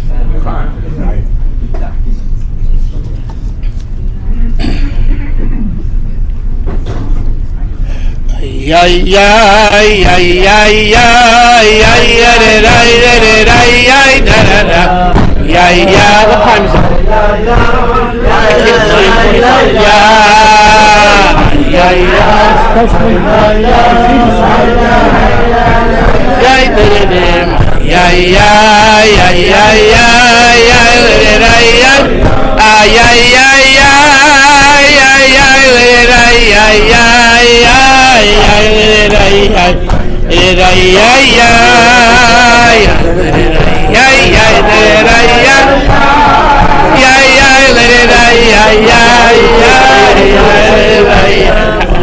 How's it going? It's going great. The book.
So,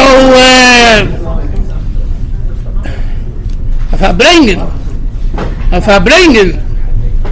What's a Farbrengen? It's not a lecture. Many Farbrengens, they become lectures. Not here to lecture. You can listen to a lecture.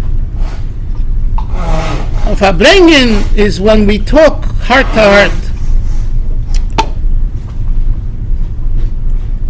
And when you have a Farbrengen, and you really are Farbrengen, there's an expression in Yiddish which is the neshama ret, the soul talks. We are accustomed, to, there's a word my kids make fun that I like. We're accustomed to pontificate. Dr. Herman will tell you what it means. What's the translation of Lashon HaKodesh? You'll ask Dr. Herman. We pontificate. This is one of those things, in the English Siddur, we have to look at Lashon HaKodesh to understand what I mean. A Farbrengen is not about pontificating. Oh, you see? Oh, now yes, Verstehst du. Very good. Farbrengen. By the way, you are right. He knows how to translate. I know my customers. So, a Farbrengen is when you allow, and it's very hard, you allow yourself to go beyond your facade. I don't know if, Penny, you'll agree, but I like calling a Farbrengen Chassidic group therapy. If it's the right atmosphere where we're Farbrengen together, it's a therapy. It's very therapeutic. What do you think we did in yeshiva? I don't know, there's young Bacher in here, but I'll just share with you a little insight, only a little. When we were in Morristown, 1979 through 81.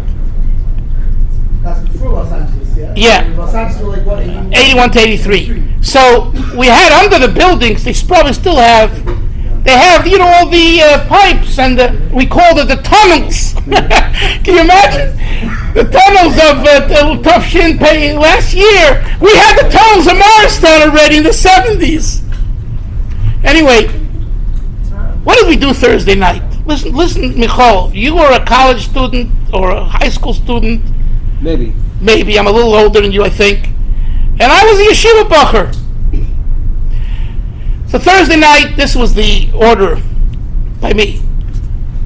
There was a doctor, maybe, he's an anesthesiologist, Moshe Gehrman, a good friend of mine. He was in residency at Maimonides Hospital in Borough Park. He would come and drive an hour from Borough Park to Morristown to learn Chassidus with me. 10 at night. And he came in his scrubs. It was, I'm a naive boy. And what do I know? Barely know about the New York Mets, the New York Yankees, and a few other things. What do I know? Does German live in Muncie now? No, the father lives in Crown Heights. Anyway, he comes, we learn to see this for an hour and a half. Then he leaves, and we learn a little more and more. And 2 in the morning, we head down to the tunnels. What do we do in the tunnels? Farbrengen. Who's Farbrengen? The Bocher themselves. We amongst ourselves. Who? Different groups. We weren't following the Rebbe's advice. The older class was Alte Bucket, Yitzhak Krasyansky, Shimon Rosenfeld, Yitzhak Proust, that group. They were one class older than us in Morristown, and we were younger. We were the young group. We Farbrenged in one side of the tunnel, and they Farbrenged in the other side of the tunnel. Farbrengen went from 2 in the morning till 4, 5 in the morning. Literally. Lots of mashke, lots of nigunim, lots of tears, and lots of really this group therapy of saying get And go. That is lots of much. okay, and 5, 6 in the morning we come out, and Chassidus is 7:30. I thought, 7:30. Remel Tzubo Sholem is our mashpia. We lay down for an hour or two, and those of us that were able, we got up, even though sometimes we had a hangover. Not a hangover, we got up, we learned Chassidus, davened, laid down again, then went on Mitzvayim Friday afternoon. This was a Bacher's Thursday night, Friday in Morristown. Now, I'm not saying everyone, definitely not everyone, but quite a few. So, a Farbrengen, Are you recommending this for today's Bocher? absolutely, if they're really gonna Farbreng this way. I remember that Melech used to call me over in the morning because the Zal was almost empty, and he says, "Wird man verbracht? Where do we Farbreng?" I said, he knew, but he was playing with me. I said, "Allein verbracht with ourselves." He says, "Sehr gut." Usually you don't Farbreng without a mashpia. But he knew who the score, and he knew exactly. But what am I getting at? What I'm getting at is that a Farbrengen is a time, not only when you're a bocher, even when you're a younger man. I'll tell you, a Farbrengen in Marin County, when I came in July, August, one of the Balabatim, you know who, I don't want to say his name, because you were there when There were several characters. So one of the characters had a bar mitzvah for his son. And I just came a week or two before. I'm coming out of 770. I'm coming out of the Koilel. I'm coming out of Crown Heights. I'm 23 years old. It's all Rebbe, Lubavitch, Chassidus. That's all there is. Nothing else. And I see that at Shmon Esrei on Shabbos, when we have a minyan, his feet, let me demonstrate, his feet were like this. That's your feet. Like just. You have to stand on the table if you want to. No, you get it. There's table. Don't worry. He thinks I'm. I know. Just relax. I know my crowd. So do I know how to hold a crowd. Okay. Shemon Esrei, go like this. So, I go over to him and I go like this. I tap his shoe to put his feet together. Did he blow up? Oh, He was a tall guy, right? yes. Yeah, I know who he is. Okay. Well, how'd you guess? It wasn't hard. He's a good guy. Anyway, dare touch me? So I said, it's Shulchan Aruch, it says when you daven Shemona Esrei, your feet should be together. He and I were on two different worlds. This person's coming out of the 60s with everything else, that 60s plural. Thank God that he's in a shul davening and he's keeping Shabbos. I expected him to put his feet together. You got to be crazy. Then there was a Farbrengen Shabbos. One of the people, how did I come to Marin County? One day in the summer of 1983, I was in Westwood, in the Gately Chabad house, the first Chabad house, Rabbi Kunen's Chabad house. And Shlomo Schwartz was at that time still working for Chabad, Schwartzy. I knew him, we knew each other, I met him there. He's on the phone. He takes away the thing he says, Dalfin, you want to go help some Jews somewhere in California for Rosh Hashanah, Yom Kippur? I said, sure. I didn't ask him where. I didn't ask him why. An opportunity to help. Langer, he goes back on the phone. Langer, Yosef Langer was at the time the shliach over there. Yosef Langer, I found someone for you. He's going to come. Great. So I find myself another bacher who played Chazan, Baltfila, and I was the rabbi. And we went out to Marin and we met these Balabatim. It's all story and many details, but we had a great time. And they said, come back to be our rabbi. I said, I don't mind being your rabbi, but I ain't married yet. And we don't go out on shlichus without a wife. They said, fine, find yourself a wife. I said, you got a deal. I'll find a wife, and you find the money to support this wife and this husband. They said, we got a deal. They went around getting pledges. They had a board, they had a congregation, they had a bank account, and I went and found a wife. My kids, when they hear the story, they say, Ta, this is like ridiculous. You found a wife because you need to go on shlichus. You found a wife. It's like the Mitzvah Rebbe said, why does he want to get married? To hear more my mother of the Alter Rebbe. I would maybe say lahavdil, but But bottom line is, Baruch Hashem got married, and they put together some money.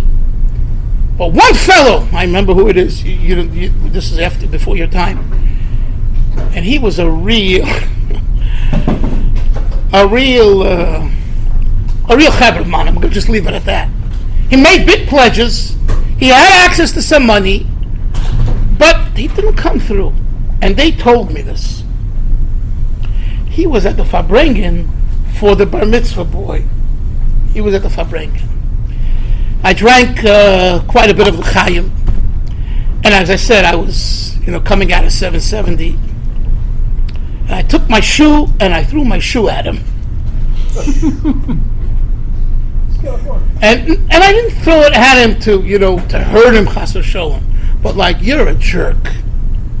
You know that these guys are putting together the funds to put this all together, You made a commitment. Why do they have to chase you? You got the money. You have to be smarter. I share this with you because it backfired.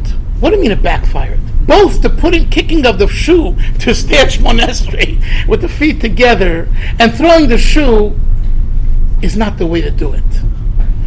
When you're 23, you think it's the way to do it, but it's not the way to do it.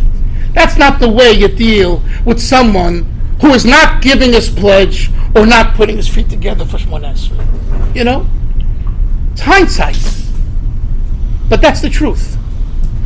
So on one hand, the energy of the youth is gewaldic, is unbelievable. At the same time, the youth need the elders to guide and to advise and listen, because the elders have gone through life, they have experience. And I say this in regard to the younger people here, the older people here, myself included. We have already grandchildren. And today there's another issue which we all know. Who listens? Who listens? I forget, someone asked me here when I came, or someone asked me today, were you involved in your last two? Oh, Rafal, you asked me. Rafal wished me well when my daughters, Baruch Hashem blessed.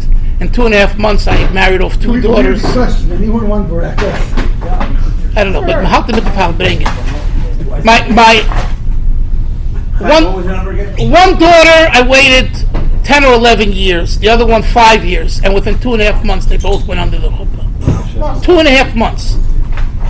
So Rafal asked me, was I involved with the shidduchim? Rafal, was I involved with the God made these shidduchim?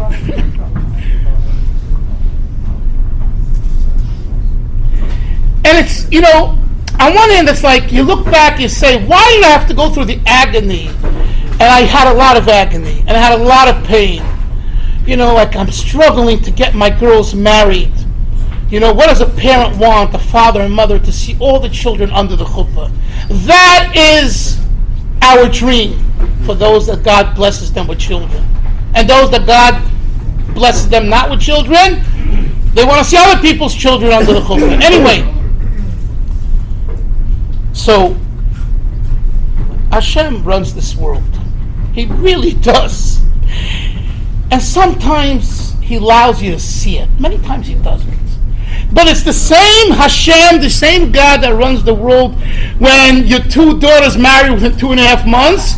The same God when your two daughters are one's looking for 10 years and one's looking for 5 years. And you're pulling your hair out.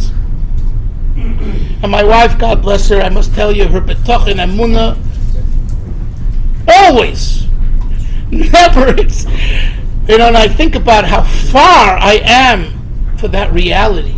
And that has to do, by the way, with culture too, which you spoke about. The parents she comes from, parents I come from Holocaust parents. They were in the Holocaust. So Holocaust family is a very different family. She comes from an American mother. She was born in America in the 1920s. And my father was born in Russia, but he wasn't the Holocaust. He was, he had Stalin to deal with. Different energy, different people. And when you look back and you see betochen, where's the faith? Where's the trust? It's in a way it's like embarrassing. Here you are with this big beard, with this. Someone said I have like the zero haircut. I don't have a zero. But whatever. Like with this kapota. What kind of chassid are you? You're a chassid? Are you a chassid? What are you worried about? You have to ask yourself that question. You have to be a big boy. Face up to it, really. What kind of chassid am I? What kind of a yid am I? So when it comes a time like this, and we're educating our children, and today someone asked the question, why is it that the apple doesn't fall far from the tree? And today we see the apple falling very far from the tree. What's the answer to the Gemara in Bava Metzia? When there's a ruach mitzuyah, when there's a normal wind, the apple doesn't fall far from the tree. When you have a hurricane like Hurricane Milton, whatever it's called now in Florida, boy, is that apple going to fall far from the tree. We're living through a hurricane. We are. We're living through a hurricane. There's a hurricane. You could take the hurricane and make the best of it, or not. But there's a hurricane. So, if you'll say there was a hurricane in Stalin's times and with the isms and different type of hurricane. Yeah, it was a hurricane then. A different type of hurricane. And guess what? We lost about 80%. Most Jews left. Most Chassidim. I once took a picture of Chassid, the Rebbe Tzemach Tzedek in the Marash. His name was Brennan. His son was Yehuda Leib Brennan, a very famous poet and writer, and he came to Eretz Yisrael. I found to put him online, face to face. The father has a beard till his puppet, till his belly button. The son is totally bald, totally no beard, nothing. Father and son. 1860s, 1880s, mass immigration, pogroms, it's all out the window. Zionism, intellectualism, communism, give it all up. Baruch Hashem, that we're living at a time now that we have ways of streamlining, but we have to work hard. And if all we walk away with from this Farbrengen is one point, I want to suggest to the young people, the younger light, to sing nigunim with your kids at the table, Shabbos, Yom Tov. You can't imagine the power of nigunim. I have a daughter who has 6 children, right? And she tells me, Ta, I just love the nigunim at your table. I remember the nigunim. I try to sing with my kids. And trust me, she's not me and I'm not her, okay? Great mother, great person, great Lubavitcher, great Jew, but different. The niggin binds us. Nigunim. A little slower, a little faster. I have the 3 niggin rule at the table. You don't leave the Shabbos and Yom Tov table without singing 3 nigunim. You choose the nigunim. And you ask your child, you ask your grandchild, listen, sing, be there. You don't have to schlep it out. Chevra, guys, if you want to talk, please talk outside. I'm asking you for a favor. You don't have to schlep it out. But sing the nigunim. How did I get a love for nigunim? Baruch Hashem. Your father, right? I got it from my father, but I also got it in yeshiva. And I got it from, right from my father, right. Yitzchak is right. And what he's referring to, I think, when I was a boy, well, my father's a European Jew. With my father, you didn't sit at the table, your backside felt it. No jokes. Okay, that's where I was raised. And my father would sing for a half an hour nigunim that he learned in yeshiva. He worked so hard during the week. He worked 2 jobs with rats and mice around his head in the Brooklyn Navy Yard. And don't ask, right? To bring home parnasa, right? Shabbos was his day of rest. He would be up 7 in the morning. I remember he was sleeping out here. He would say, look at the Torah, Taichop, on the Rebish, the Zagdos, in Yiddish to himself, like he's learning a class with 20 people. 7 in the morning, that's what I woke up to, right? Friday night, he was singing. Shabbos day at the table. And it was 3 of us, 3 boys and 1 girl. And we were regular boys in America. You have to. You don't sing. You can't leave the table. It wasn't like, you can leave the table. And like today, okay, no, then don't. My father, you mess around with him and you're going to get it. That's the way, I'm not saying that's the way it should be. Right? The point is, he made me listen to those nigunim, and later it crept into my bones. And when I matured, I said, wow, I have something here that's a gold mine. And I developed a love for it. If 3, 4, 2, 6, not all the kids are going to like it and get it, 1 or 2 will. It's worth it. But you, the father and the mother, have to be on the same page. So I really would like you to make this a priority, really. And today there's so many nigunim and tape and online. And Markel, I love his nigunim. I mean, it's a different style, but it's But I wanted to tell him that I would listen to it. It gave me again. It's not the way Rabbi Khan sang a niggin, but it's very geschmack, a different type. So that's a very important point as we, looks like coming to the end of the Farbrengen. And the Rebbe would say, this isn't an end, this is just a temporary stop till the next time. Right? Shabbos, Yom Tov, maybe another time. I have to get back, 5:45, I have to get on a plane. So it's not much tonight, so. But Shabbos, Yom Tov, you come and you have time to Farbrengen, and we have to get back to those traditional values, those values that we grew up with. Yitzchak Gordon, that you experienced 35 years ago in Marin County with Rabbi Rice and myself, good old times when, the world today is going through a lot of challenges. I remember a Log Bomer picnic. 20,000 Jews in this county could barely get a minyan at the Chabad house. The Log Bomer was the big yontif in the Bay Area. We went to some picnic tables in some park in Marin. And you and Rabbi Rice were singing, the Gunim for Lag Bomer. Very special.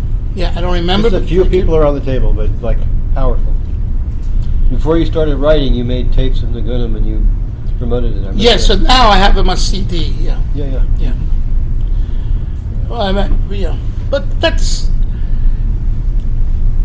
it's so Michal, when you make a Farbrengen, you have a schus that we're able to share, a big schus, and we need schusim.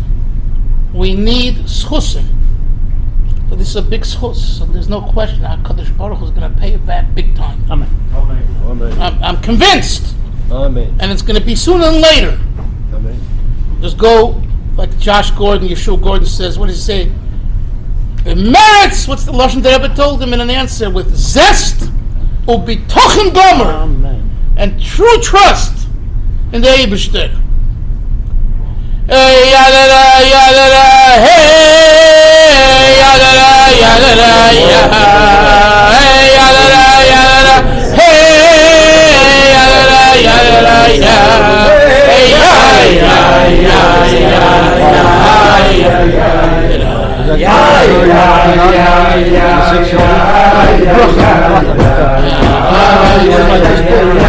Six kids. Florida. Where in Florida? Hallandale, near Hollywood. His daughter away is in North Miami Beach. Not far. I don't know if you ever met her.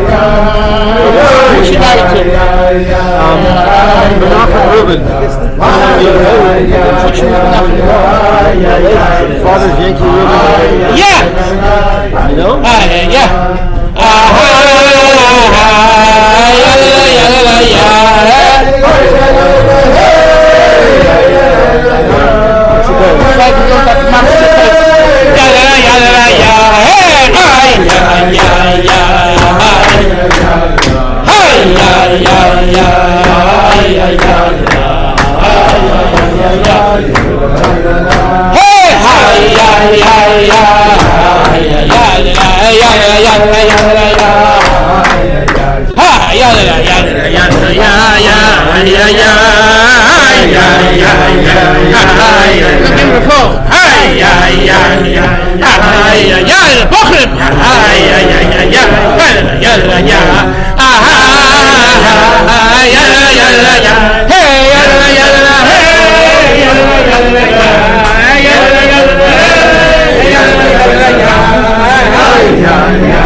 I have a story about that too, but then now. So who got married?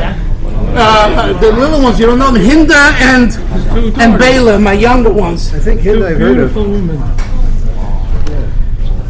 I'll end with a story, since he mentioned the marriage. One more story and then I have to go. My son, I have, Baruch Hashem, one son, Mendel, and 7 girls, Menachem Mendel. He's my oldest, he's my core. I remember him. You remember him? He has 6 children too, he lives in Florida. Special younger man, special. Tremendous betochen. I wish I would have his betochen. Really? I don't have his betochen. So, he meets someone, growing up in Brooklyn, like in Crown Heights and Lubavitch, you recognize a name. You recognize a name, you say, oh, this family, I know, you know what I'm saying? And what if a name comes to you and you don't know anybody and you don't know? For me, it was very difficult. Like, I don't know what to begin with. You hear of an Itkin, you hear of a Rosenfeld, you know the names. And then you can say, it's for me, it's not for me, it's for my family, not, right? But you don't know a name. So, and he says to me, and I went to Eretz Yisrael in the middle while I was meeting. Had to my mother's yard side, Yudalef Nissen. You remember my mother? Yes. Yeah. Lived in Gan Eden. Very fine, especially Yid. Remember your grandmother? My grandmother, Hinda, yeah. Holocaust survivors. That's right. Holocaust survivors. Anyway, so he calls me up and says, Ta, I would like to get engaged to this girl. I say, Nachum Mendel, I can't deal with this now. I got my mother's yard site. I'm in Eretz Yisrael. This is too much. Just let me come back. We'll talk about it. Friday night, I'm telling you a story now that is emes. I'm not making up anything about the story. It's emes v'yatziv. 12:30 at night. I'm sleeping in this apartment, Rechavia, I think it was, and I have a dream. And the dream is the Rebbe comes into my house where I live now. He comes through the door and he stands by one of the chairs with his hands on it, and I'm standing right next to him. And he says to me, you are to make this shidduch. And I remember like now, when he said that, I jumped at him. I said, what? I was in the middle of a district. Like, what? And I got up and I was like, wow. And I said, did I have this dream? And am I going to remember it tomorrow? And I'm just like, and I remembered it. Wait. Next day, I have mother's yard side, the next week. So I made up with the Gabbai, who was a Frenchie, the Lubavitch Shul in Rechavia. I made up with him. He said to me, I said, I want to take maftir, my mother's yard side. He was an Elvel, and he was getting maftir every Shabbos. He's the Gabbai. So he says to me, Rabbi Dalfin, I'll make with you a deal. If you Farbrengen by the Kiddush with the people, I'm going to give you my maftir, and I'm going to go outside and make a separate minyan maftir. I'm giving away my maftir to you on the condition you Farbrengen with the people. You got a deal. I enjoy Farbrengen, no problem. Farbrengen.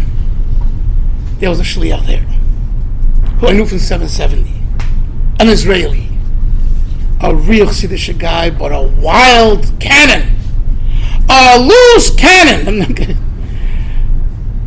He's in India today, and he took a lot of mashka before I can begin Farbrengen.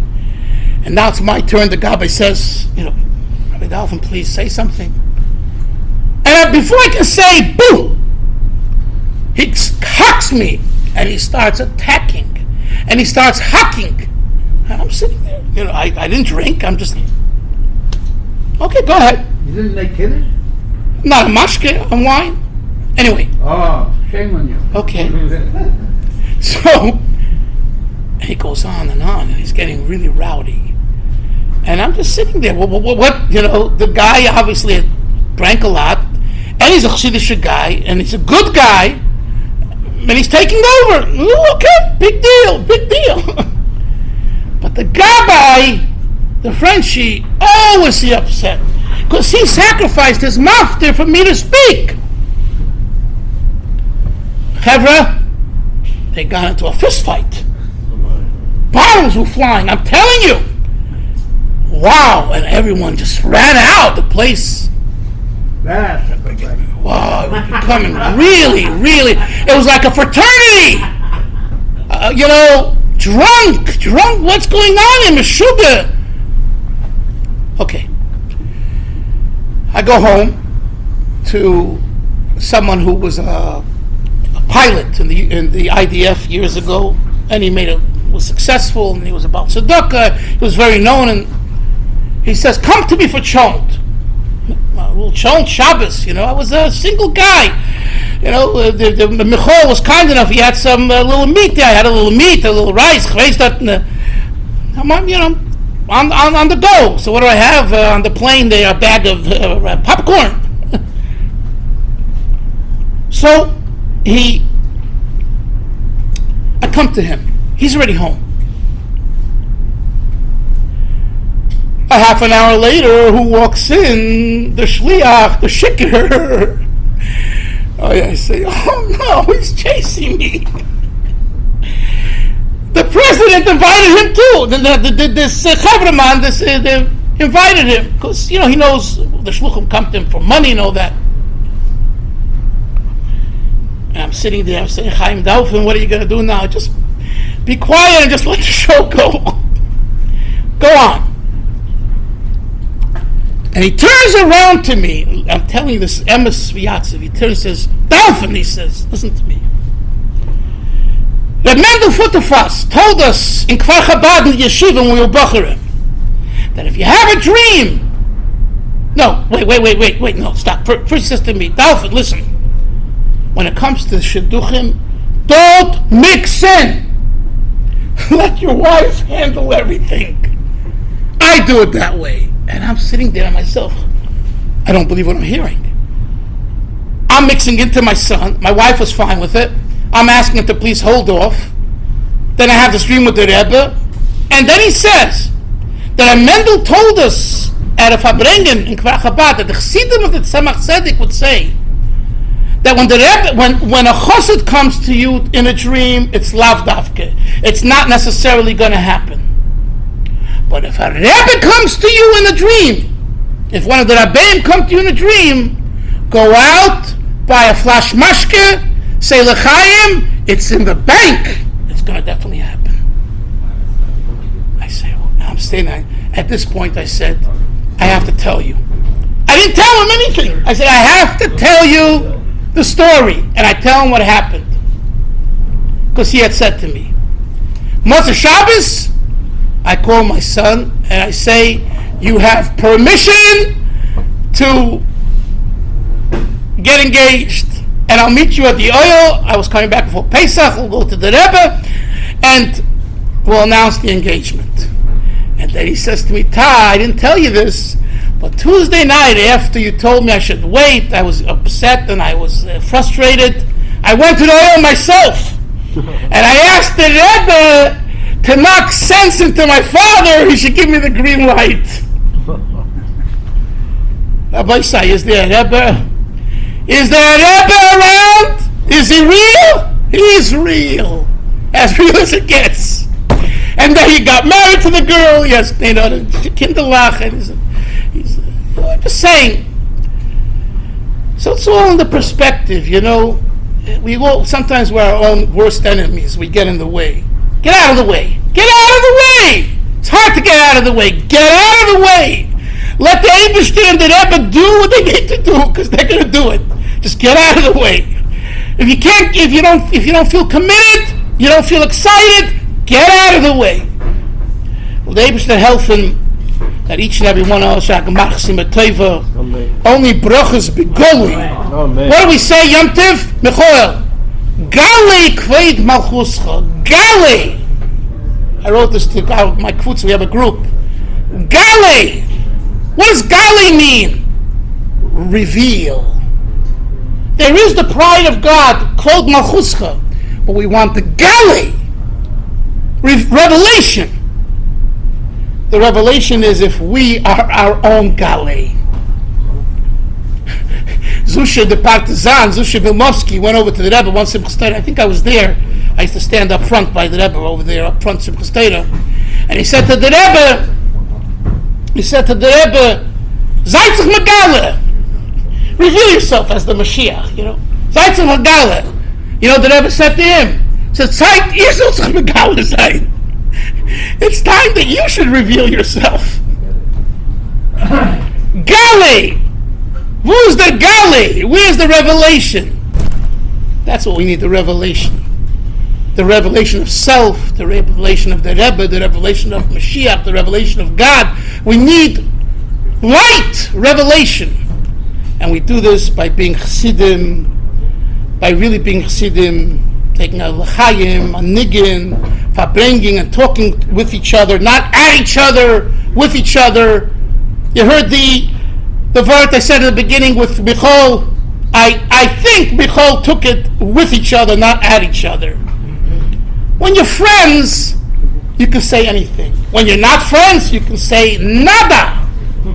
Because then it's like, I'm attacking him, he's attacking me. When you're friends, we love each other. We care for each other. So what I'm saying is from my heart, and what you're saying is from your heart. And that's the way we grow. So l'chaim, Shabbat Machsim Teva, good gebencht yor. Everyone should go into to Yom Kippur with Galei, revelation, and the Mashiach Taka should come now, the cut of Mamish, without fantasies and obstacles and bubble mices, but a real Mashiach. The Rebbe will come and be Megal himself to Klal Yisrael, and those that don't understand it yet, no. The Amshinover Rebbe told me 20 years ago at 6 in the morning in Bayit Vegan, after speaking with him for an hour and 45 minutes, and he said to me, "Was tut sich in Lubavitch mit Mashiach?" And my face turned colors, because this was Tafshin und Zayin und Ches, and it was the whole controversy. And I didn't want to get into it.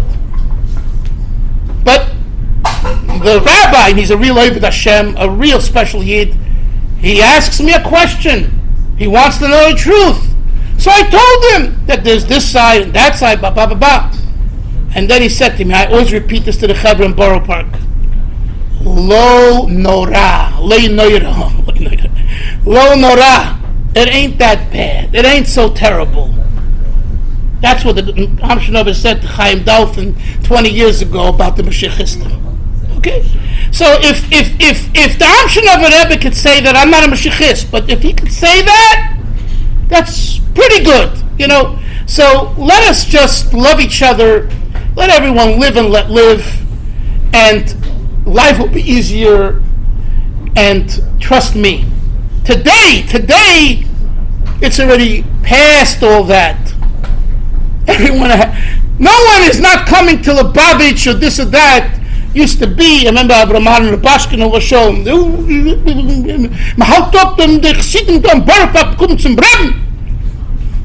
It's now 30 years later. You can dance and jump and do whatever you want. It's all fine. So the Eibusher should help that Mashiach Taka should come in a real way, and we should do it with Avas Yisrael, and feel good about each other, and not be divisive, and be smart, and know when to say what and when not to say. And the Eibusher will help that we'll have Mashiach. Amen, amen, amen. Those that need to make a bracha achrei should make a bracha achrei. Yeah.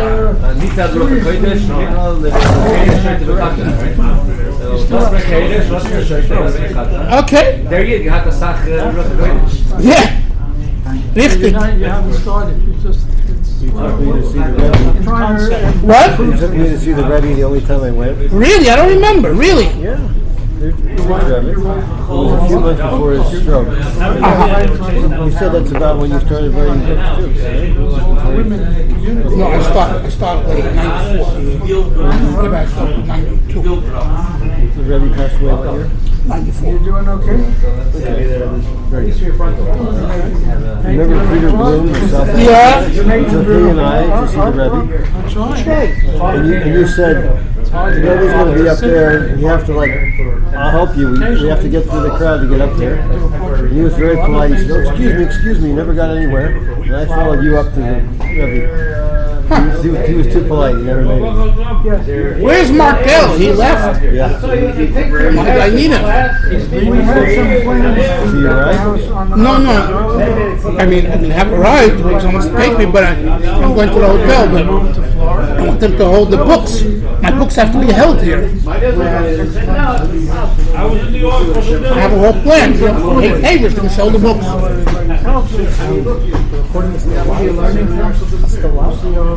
What? You have a box? I don't know. Yeah, my box is under there. It's okay if you know how to program. Oh, we need to see this. For us, it's a game. What happened to three of them. This year's summer. I got a WhatsApp to PDF. It's really cool. And we also have cover in the bottom. I didn't know the Hebrew. I don't know how to read the Hebrew abbreviation. But it basically said that Jonas and Ryan put together.